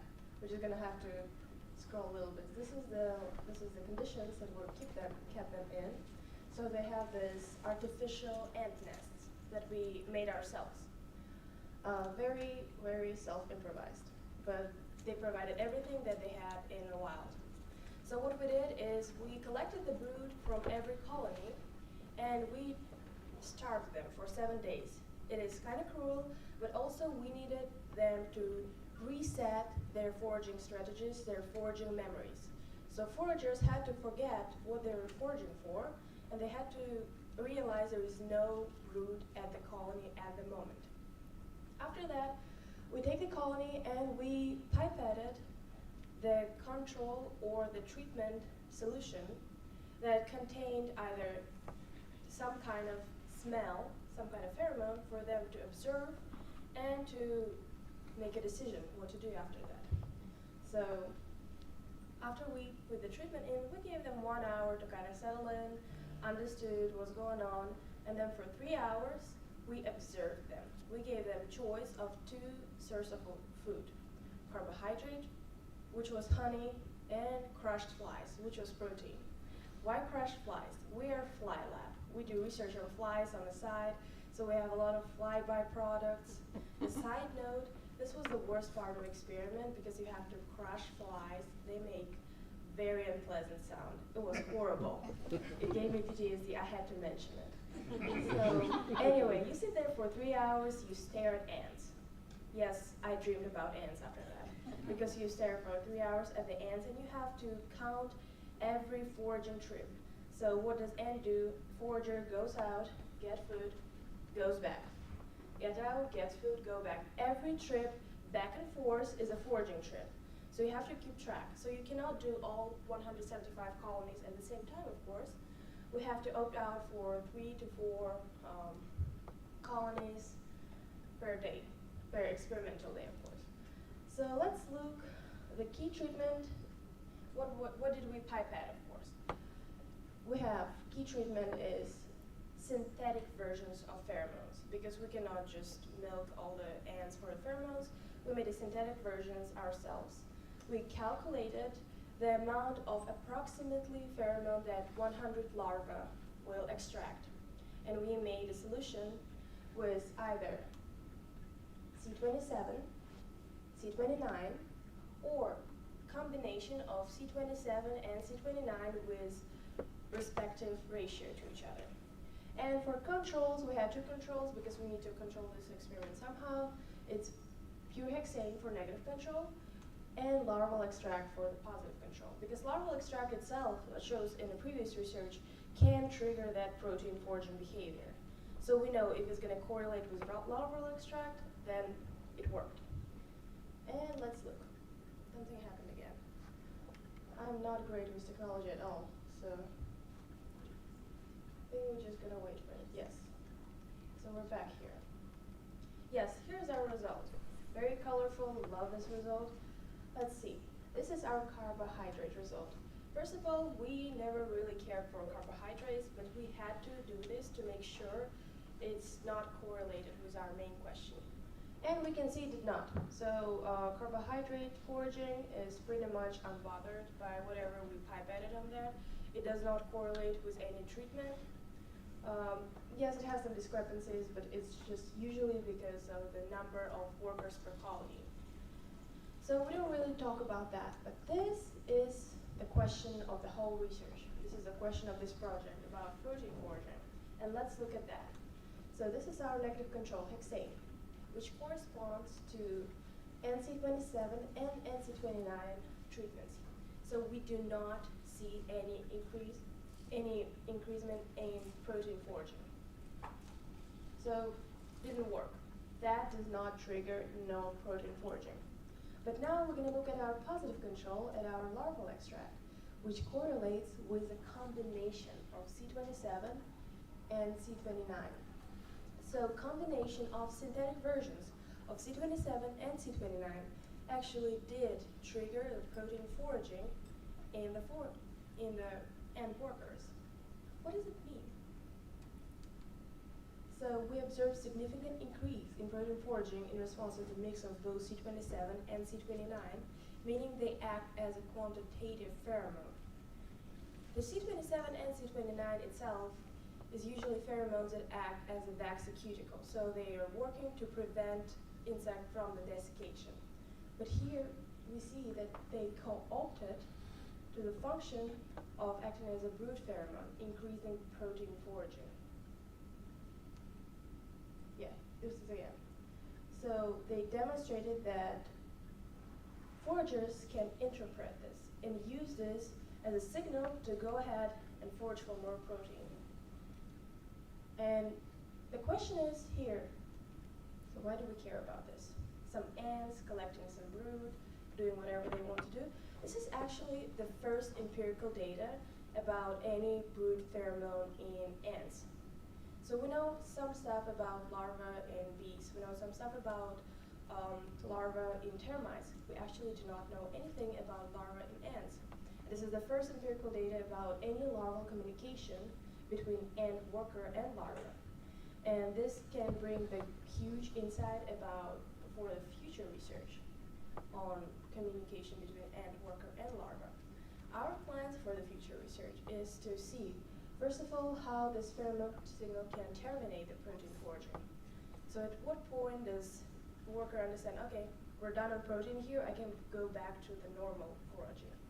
Or we're asking the question, so how does it start? At what point and how do larvae synthesize this increased amount in concentration of N-alkanes? So it's just big outlet for so much more research in this topic, and this just helps us to understand how world around us works in this little tiny insect.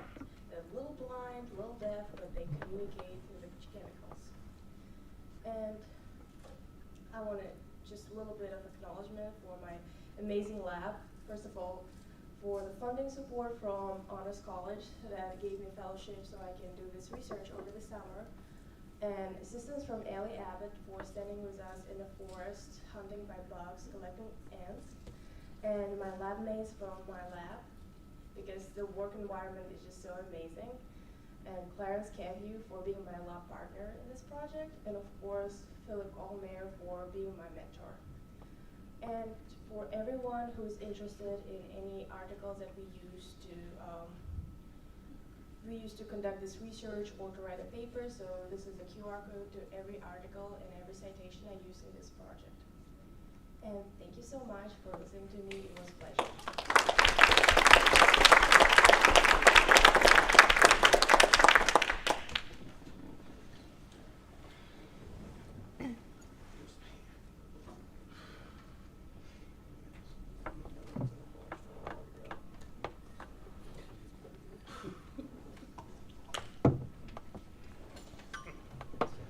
Thank you, Mira. While our judges go ahead and tally the results, David, please come on up and get yourself ready.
Everyone, please give a warm welcome to David Attaway.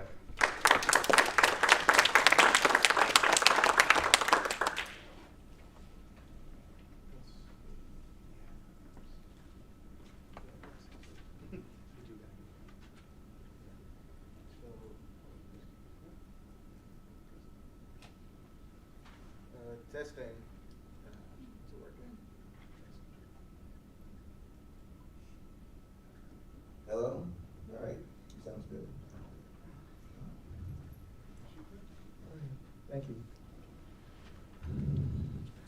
All right. Good afternoon, everyone. As you can see, my name is David Attaway. I'm a junior majoring in computer engineering. As you can see from the title, it's my presentation on comparison of two three-dimensional imaging approaches using a fluorescence microscopy. You'll learn what those, by the end of this presentation, you'll learn what those words mean. Project is sponsored in part by the U.S. National Science Foundation, and it was performed in the Computational Imaging Research Laboratory, which I'll tell you about. First, I'll have to give a shout out to the Berkeley Integrated Project Program, because that's the program that allowed me to perform this research. It's a program for undergraduates that allows them to perform research with graduate student mentors and professors. It's really pretty much changed my life. Pretty much changed my life here. I started when I was a freshman and in my 6th semester. Without it, I wouldn't be standing up here right now. Within the VIP program, I worked under Dr. Chrysanthi Praise's team, and there she is right now. There she is. Yeah. And working with computational imaging. This specific project started last summer. It started last summer thanks to the Honors Summer Research Fellowship, so thank you, Honors College. It's this project that I first got to work on the microscope, as you can see. This is an Axio Imager Z1 microscope. So I learned how to image samples, load up samples onto the stage, and also use the computer software to perform acquisitions. Honestly, that was the most exciting part of the whole project, really. So, well, let's start with what is fluorescence microscopy, and you can see a difference between fluorescence microscopy. Essentially, a sample is stained with a fluorescent dye, and that allows it to reflect light. And we can see the difference between transmitted light and reflected light here. To the left, you see brain strip sample imaged with transmitted light, so we image the light that it's absorbed.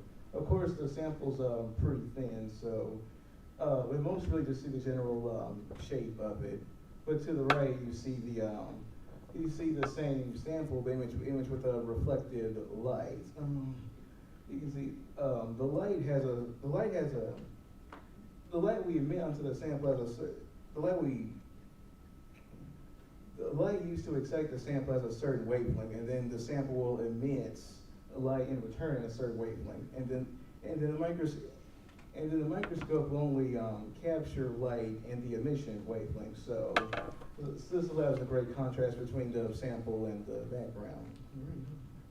As you can see, so it's the same sample, but we see different information from both imaging methods. Of course, but doing imaging samples like this has issues. Now, understand that even though this is a 2D image right here, just 2 dimensions, it's actually a 3D sample, so there's also a depth to it. So to capture the entire sample's depth, we perform a technique called optical sectioning, where we load the sample onto the stage. You can see that here. And the stage is moved up and down, and we take a 2D image at each what we call an axial depth. Problem with this approach is, of course, that the actual in focus region is incredibly thin. Let's see. Like if this is an entire sample here, this cell or meatball-looking thing, the focal plane is just this thin region right here. So the problem is that you can see in focus. So the in focus region is here, but you also see out of focus regions here and here as well. So, and those end up being captured in what we call the slice. So as well as we also had an additional problem with wide field microscopy, where the microscope's point spread function alters the apparent look of the sample. If an object looks like this, the image may turn out looking like this, thanks to the point spread function. You can see the light is scattered about, and 2 different points can be blurred together into one. We call this process convolution. And because of these 2 problems, that the image here doesn't actually reflect the true appearance of the sample. So during my research, I've used two different imaging approaches to try to resolve this issue. The first one is deconvolution microscopy. This is by post-processing method. We imaged a sample as we did here, and then we use those images that we captured. We feed those into an algorithm that will try to generate the true appearance of the sample. We work backwards. If you think of it like a mathematical function, and you can think of it as trying to solve a function like y equals f of x. If we work backwards from the y field image y, and then we work backwards from the y field image y, and then imaging software will generate the point spread function, which will be the function f. And then using those, the program will generate the true appearance of the sample, which would be x. And here you can see the output from deconvolution. As you can see, these two images look very different. There are definitely more details to be seen in the deconvolution compared to the wide field image. You can see more details in this whisker area here, and then the head of the sample looks much less blurred.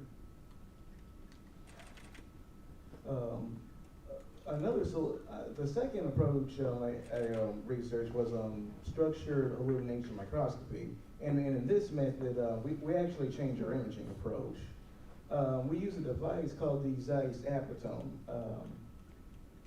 You can see it here. It's attached to the side of the microscope. And so let's see, light will go. So instead of shining light directly on the sample, the light is essentially split into a pattern by the apotome. So then the image we capture will look like this, where we see these horizontal stripes on top of the subject. So only certain regions of the sample are visible. And then we can also adjust the angle of this glass. We can change which regions are available. So, and that will shift the position of these grid lines, and we call that changing the phase. And then after that, we perform optical sectioning, except that we captured multiple phase images for each axial depth. Phase images. And after that, we use a computation to process them. And you can see the results of that method compared to the first wide field image. Here's the called the SEM restoration, and you can see there's of course there's no blurring here, but also looks different compared to the deconvolution that we had earlier. So which of these methods is correct, or well, what's the advantage doing one or the other? Well, with deconvolution, there's many parameters to be adjusted because because deconvolution, it continually guess the true appearance of the sample. So you can change things so you can change the estimation of parameters. So it's something that skilled researchers can use. And no additional hardware is necessary since the method is entirely computational. We use a software called Zen to do this. It's made by the manufacturer of the microscope and interfaces directly with it, but you can also use open source implementations of it as well. So in that regard, it is more accessible. However, structured illumination, the computations are faster because with a deconvolution algorithm, it's an iterative method, which means that it has to continually guess the appearance and compare that to your original output, and then guess and compare. So it can run for hours. When I was doing the research, I had to run the program overnight and then check it the next day. Like, it was that slow. With structural limitation, the computations are much faster because you're only using arithmetic operations like subtraction and multiplication. So this would finish in just like under an hour. These are like much faster than deconvolution. It's also easier for novices to use because there's not as much to do with it really. Most of the work is done by the hardware when acquiring the image. Of course, if you don't have the hardware, then you need to use deconvolution. So that's a point in deconvolution's favor. Unfortunately, we don't have the true appearance of this particular sample, so we can't say which method gave the most accurate image, but we can't say which method gave the most accurate image, but we can say that both methods do show an increase in resolution and detail. So I guess to sum up, the key takeaways are that we use fluorescence microscopy to image biological samples because as you saw earlier, we were able to see more details in the reflected light than the transmitted light in this case. You can see that the transmitted light, the sample appears more thin, so we see more details with reflected light. And they studied 2 imaging approaches to improve this particular process, deconvolution and structural illumination microscopy. And at the end of the day, the best method depends on your circumstance. So the skill of how much time you have, what hardware you have, and the skill of the researcher. Thank you.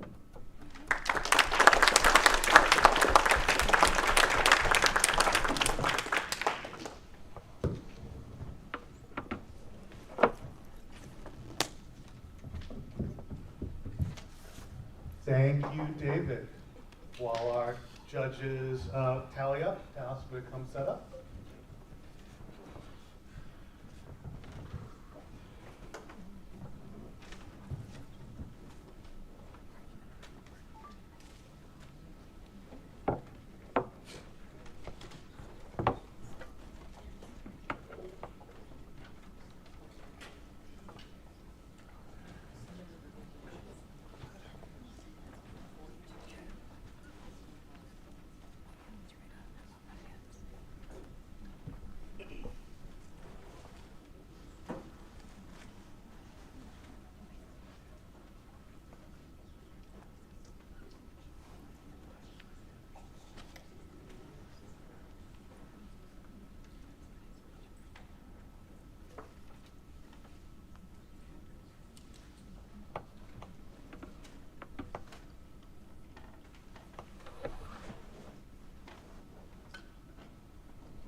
And now please welcome Dallas Bedore.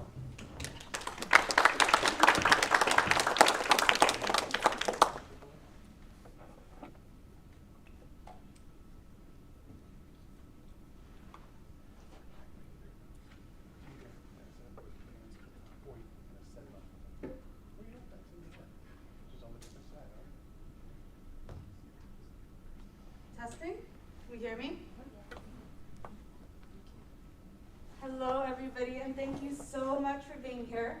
My name is Dallas Metter, and so I'm going to be presenting today on environmental racism. I'm a senior here at the University of Memphis, and my fields are sociology and geography, and I have been working on this for a long time. So I'm really excited to be able to share it, not only in general, but also here at the University of Memphis, where it all started. So minority areas and low-income areas often receive less support, but they're also at a higher probability of experiencing environmental inequalities, environmental racism, and environmental classism. Robert Bullard, known as the father of environmental justice, especially in the sociology program, defines environmental racism as any policy, practice, or directive that differentially affects or disadvantages individuals, communities, or groups based on race. We can also see this linkage between race and class is inextricably linked, looking at W.E.B. Du Bois in sociology. So before I actually get into my research, I want us to understand why I'm using this approach. There's a lot of different ways, beautiful ways that research is conducted. So why GIS? And what is GIS? Well, GIS stands for Geographic Information Systems. And it started with Ida McHarg, and it is this beautiful process of overlaying these different map layers to get exactly what we want. And I've used it for this research to give us a really nice regional picture of what happens in Memphis, Tennessee when we're looking at environmental racism and environmental classism. So for this data, I'm going to be using these different layers like the census diversity population breakdown, just kind of our overall county border, our income, And what does all of this look like when we overlay it together? So environmental racism is nothing new, but I was really surprised to learn about it when I was a sophomore here at the University of Memphis. Just looking for a random project topic to go off of, something for my racial and ethnic minorities class. And I stumbled upon environmental racism. What was it? I didn't know. I mean, it made sense, right? Environmentalism, racism, they have to go together somehow. So why was nobody that I knew was talking about it? And that's where I had to start. And that's why environmental racism. But it's nothing new. According to census.gov for 2024, 25% of the Memphis population is white, 63% Black African American, 10% Latino, and another 22% is not white alone, but not Hispanic or Latino. Well, race is the most significant predictor of a person living near contaminated air, contaminated water, contaminated soils. Having a contaminated home, not by choice, but by force. Well, Memphis poverty levels, as according to memphis.edu, poverty is at 22.6%. And this goes up with children to 36%. And it only starts to come down when we look at ages 65 and older. It comes down to 16%. People of color are 2 times more likely to live without potable water and modern sanitation. Now, in addition to this, the average Memphis household owns 2 cars, but minority and low-income communities have a 38% higher nitrogen dioxide exposure. If you're a minority, if you're low income, do you probably own 2 cars? Probably not. So you're taking on the brunt of something that's not your own. And finally, the EPA gives the population 2 years from the event of an occurrence to file their claim. I would be pretty mad, right? 2 years, because if they're going to give you 2 years, they could also take up to 2 years. And 95% of people of color have their claims denied. Would you want to wait 2 years for a no? No. I wouldn't want to wait 2 months for a no. This is important. So what am I actually looking at? How does the social geography of Memphis reflect environmental racism, reflect environmental inequalities? Well, my hypotheses are that areas with higher poverty and minority populations are going to have more hazardous waste sites. They're going to be more likely to be living in areas of food deserts, and they're going to have higher degrees temperature. Now in Fahrenheit, think of what you put your oven to when you throw something in. Think of what we measure weather in. We're looking at temperature in Fahrenheit. So we're all sitting in this room. We all have a good idea of what Memphis looks like, right? Although when I drive around Memphis, I'm surprised at how much I don't recognize of it. So I want us to really differentiate inner I-240 from outer I-240, right? We have our inner city, we have our medical district, we have our urban areas, and we're gonna see that those are typically lower income, and then we have our suburban areas, especially getting out to Germantown, Collierville, and we're gonna see different racial breakdowns, we're gonna see different income levels. So this is just our first income map, and we can already see right off the bat, looking at the national picture, the southern states are making a lot less than the national median. Right then, right there. Key indicator. So now when we zoom into our regional picture of the Memphis-Shelby County area, here's our inner I-240. We're seeing a lot less income until we start to move out, until we start to get in to Germantown, Cordova. And we're seeing more money roll through, not just meeting the median, but exceeding it. Let's keep that in mind. So now we have our income displayed a little bit differently, right? We're looking at circles instead of those nice shades of purple and green. It's pretty easy though. The bigger the circle, the more money. The smaller the circle, the less money. We also have our racial breakdown map. So these beige neighborhoods are going to be our predominantly white neighborhoods. The yellow is going to be predominantly Black African American. And these couple little pockets of this kind of greenish that we have is going to be our Hispanic and Latino neighborhoods. And we can see as we move through the predominantly white neighborhoods and as we move eastward out of the city center, we're getting into more money. But what does that leave leave us with downtown in our medical district? It leaves us with not a lot. When we look at this paired with our hazardous waste facilities, we can see more hazardous waste facilities in these minority neighborhoods. We can see them clustered all through here. We can see them clustered up in North Memphis. I want to point out our exception is going to be right in here, which is going to most likely be kind of our water sites right by the river. The important thing to note is, while it's not necessarily in a neighborhood, look at the neighborhood it's around. They're all going to get those effects.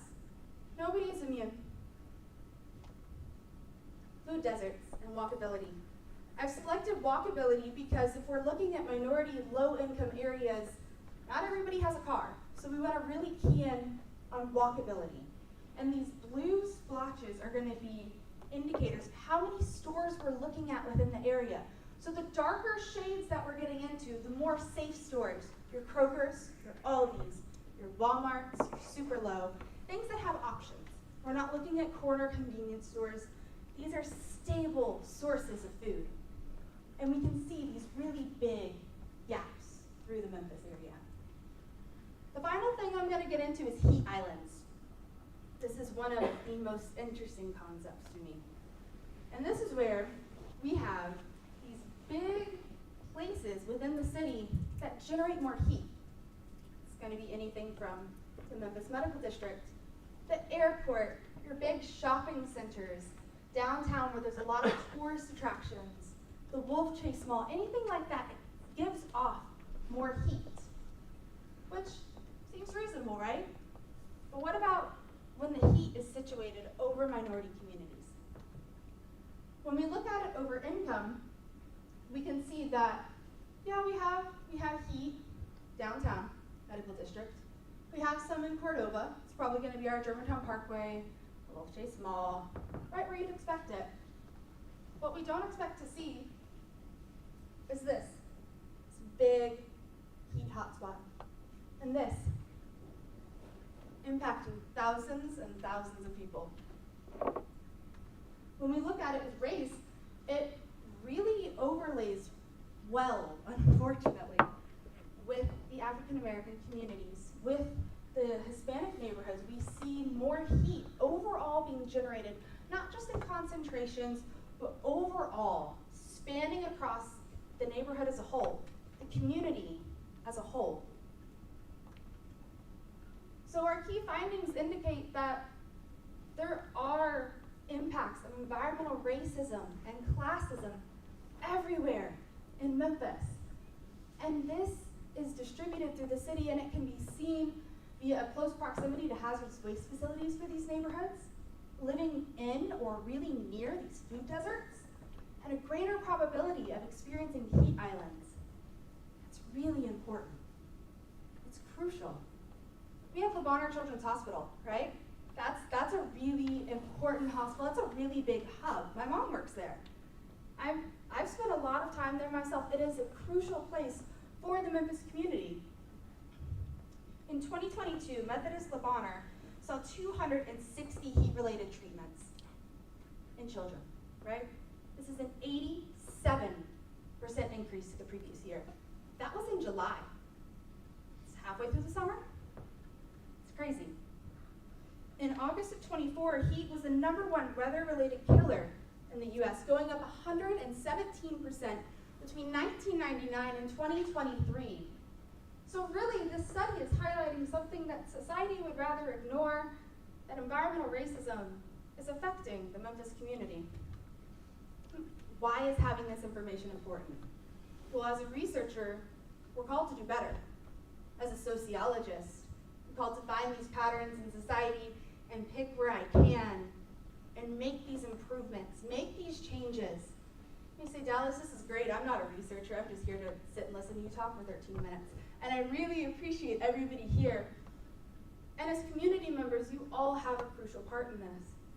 As us researchers, as we go and we pick through where we're doing this research, what we're doing, whose lives need to be improved, what patterns need to be changed, what just needs to be brought to the surface. You all are the boots on the ground saying, hey, look at this. Hey, this is wrong. Help community. That's what you're doing. That's what this research is doing, and that is why we're here. That is why I have spent the last 13 minutes talking about environmental racism, something incredibly crucial to this community. Now, we don't have time for questions today, but I will be around after for a few minutes if anybody has any questions. I've also linked my email here in case anybody would like to reach out. Thank you.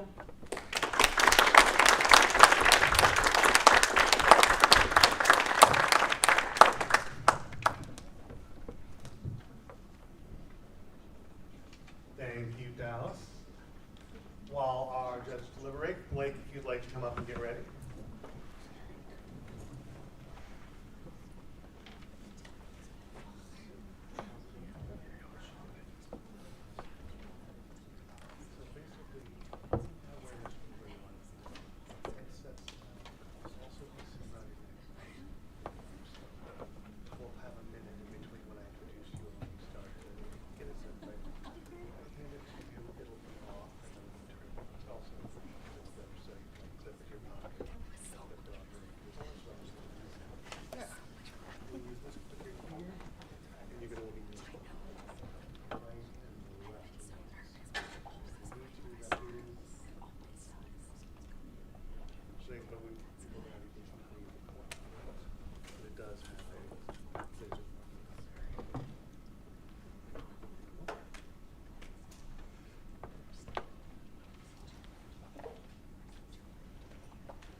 And now, please welcome our final presenter, Blake Robinson.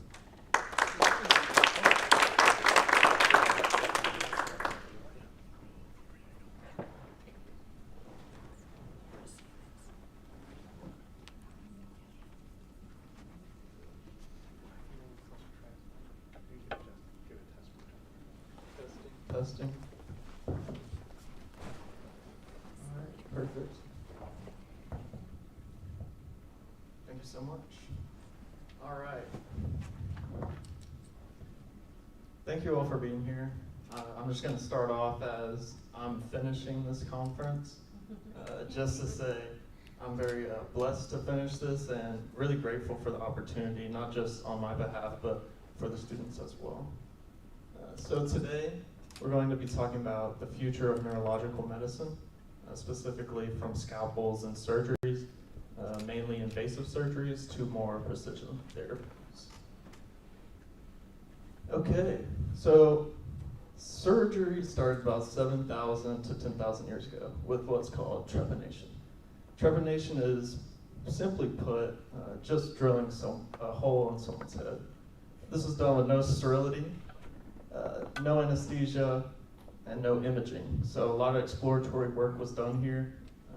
But it was usually done after a TBI, a traumatic brain injury. Someone hits their head really hard, they start acting maybe a little funny, and then they drill a hole in their head, hoping it relieves pressure. That's what we would do today to relieve the pressure. They believed it relieved some of the bad spirits that made them start acting this way. But overall, probably not the best surgical methods here, but that's where it all began. And then we jumped forward a lot to the 1890s. So from 10,000 years ago to the 1890s, this is our first successful brain tumor treatment, the resection of the tumor. This was done by Dr. Serzi in Germany. No sterility here still, so bare hands. No imaging and only local anesthesia, no general anesthesia. So very crude still, maybe a little bit less crude due to they have some suits on. But other than that, not the best. Then you get to Harvey Cushing, deemed the father of neurosurgery. Harvey Cushing has a lot to do with some of the advancements in neurosurgical treatment. He implicated a lot of the anatomical structures and treatment methods we do today. Additionally, he's one of the pioneers for using the bovine. This is electrocautery. You cauterize the blood vessels. you kind of fuse them together so that the blood vessels aren't bleeding out during surgery. And well, a lot of the patients at the time, they were dying purely due to blood loss. So even if the treatment was successful, you're getting a lot of blood loss, and the Bovie sought to stop that. But overall, you can see in this image there is more sterility. They had a little bit of imaging, they had x-ray only, but it's better than nothing. So still a lot of exploratory surgeries going on. If you had a tumor in your head or what was thought to be a tumor, they're kind of just gonna drill a hole in your head and see where that tumor's at. But overall, they have some sterility, they have general anesthesia, and so we're starting to get somewhere. Next, we have sort of the neuroimaging advancements. Harvey Cushing had x-ray, which you'll see here on the left. Here, implanted into the skulls of a DBS. Deep brain stimulation is often performed for movement disorders. X-ray, and then you got MRI. Here in the top of this MRI, you can see a meningioma that's arising out of the meninges. The meninges are just the outer layer of the brain that protect it. And then you have CT scans. This one specifically is a CTA. CTAs allow you to highlight the blood vessels. So here in the middle, you can see this circular structure called the circle of Willis. And so immediately, at this point, we have sterility. We have imaging now. And so we're getting more into what modern day surgery is looking like. But there's a lot of pros and cons to neurosurgery. I mean, long recovery times. Even if you have a patient that undergoes surgery, they're not going to get better right away. It's much more of a stop and go. You check in and check out and see how these patients are recovering day by day. Additionally, with tumor recurrence, most tumors, or especially malignant tumors, they often come back. And so if you have tumor recurrence, you're going to have individuals undergoing surgery multiple times in their lifetime. That is just not beneficial for the patients, especially when you have exponential risks due to scar tissue and whatnot. But overall, I mean, there will always be a place for neurosurgery. It is especially helpful for maybe certain epilepsy procedures or maybe less non-malignant tumors such as benign tumors. And so now we get more into my research. I've been talking a lot about, well, I guess I'm still going to be talking about my backstory a little bit. I didn't do this research, but we're kind of transitioning into what is more minimally invasive, more precision treatments rather than just drilling holes in someone's head. So in 2009, my mother was diagnosed with 2 brain aneurysms. Brain aneurysms, if they rupture, it's about a 50% chance within a month. And so thankfully she was able to find this just with a kind of thankful MRI due to her migraines. They have no relation to each other, but here at slide A, this top left one, you can see a aneurysm that's not been treated. You can see that this is a blood vessel. There's going to be some ballooning here, and that's the aneurysm. If that's burst, you're going to get a lot of brain swelling, and that can very easily lead to death. And then, so she saw this physician after she had her MRI. It was deemed too risky for surgery. They wanted to do a surgical bypass, but just due to the location, it was way too risky. And so they referred her from Memphis, Tennessee to NYU for a clinical trial. This clinical trial utilized pipeline embolization devices, which you can see on the right here. It's mainly just these coils that go into the blood vessels, and it can reduce the amount of blood pooling there, and therefore kind of alter it into a more normal blood flow path, like this bottom right one at E. But overall, this was a successful treatment. They inserted it through the groin through a catheter, and so it's a lot less invasive compared to having to open her head up with like a craniotomy or something like that. Now we're getting into my research, now that we're about almost done. So my research journey started in neurosurgery with this program at the University of Washington in Seattle. I was selected to work under neurosurgeon scientist Dr. Ferreira to develop some meningioma treatments for high-grade meningiomas. as I was stating before, tumors often recur, and so they often come back, and that's what we're trying to mitigate here. So post-operatively, or after surgery, we obtain their tumor, we'll slice it up into these little, what are called cuboids, these little cubes, at 400 nanometers. So very, very small cubes. And then we're gonna treat those with certain drugs.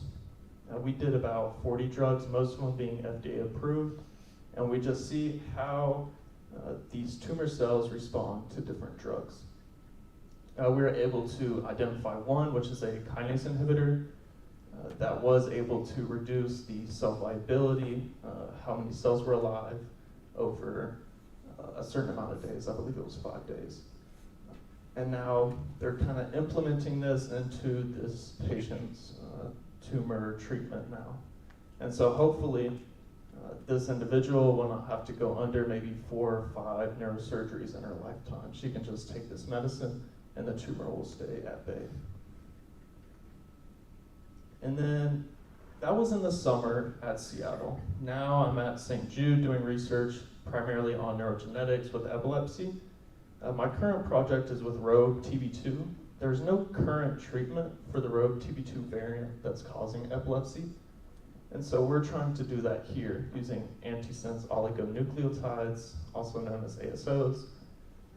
This primarily works, we won't get into the nitty-gritty, but this works just by interrupting translation and therefore changing the protein structure after you get from the RNA copies. We have no results to share today, but this is an ongoing research project. ASOs have been used for other disorders and are still being used today for disorders like multiple sclerosis. And then conclusion. So we've talked about all the way from trepanation to pharmaceuticals, genetic pharmaceuticals. And so you can kind of see this tipping scale of where neurological medicine is heading. We're moving away from the days of trepanation. We have some sterility, we have some imaging, and so we're really making leaps. But now we want to get more so away from surgery. If we're looking towards the next 50 years, we're going to be looking at genetic sequences and trying to develop pharmaceuticals that can specifically treat that. And so that's what I wanted to really elucidate today for you all, is sort of just how the neurological medicine aspect is trending. So as previously talked about, there was invasive procedures, and then we had minimally invasive, that was with my mother, and endovascular procedure through the veins and whatnot. And then you have non-invasive treatments, which is my primary research focus, with Seattle developing pharmaceuticals for recurrent tumors, and then for St. Jude developing a genetically precise treatment for epilepsy. And this summer I will be at Harvard Medical School trying to further develop this treatment for various disorders, but with the highlight of trying to develop treatments that do not rely on surgery.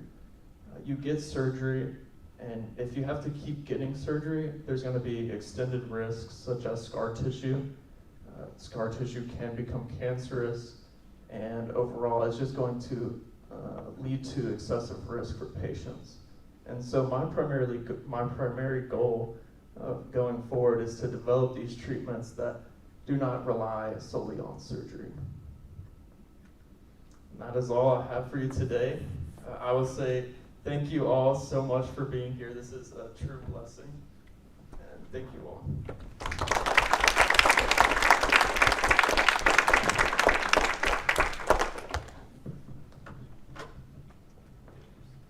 Let's give another round of applause for all of our presenters today.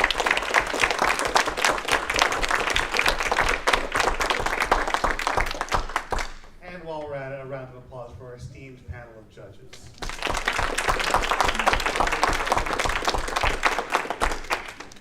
So thank you all for coming out to NedXStudents. On behalf of the University Libraries and Honors College, thank you for coming. And I hope we will see you again in the fall for the Faculty Ned Talks.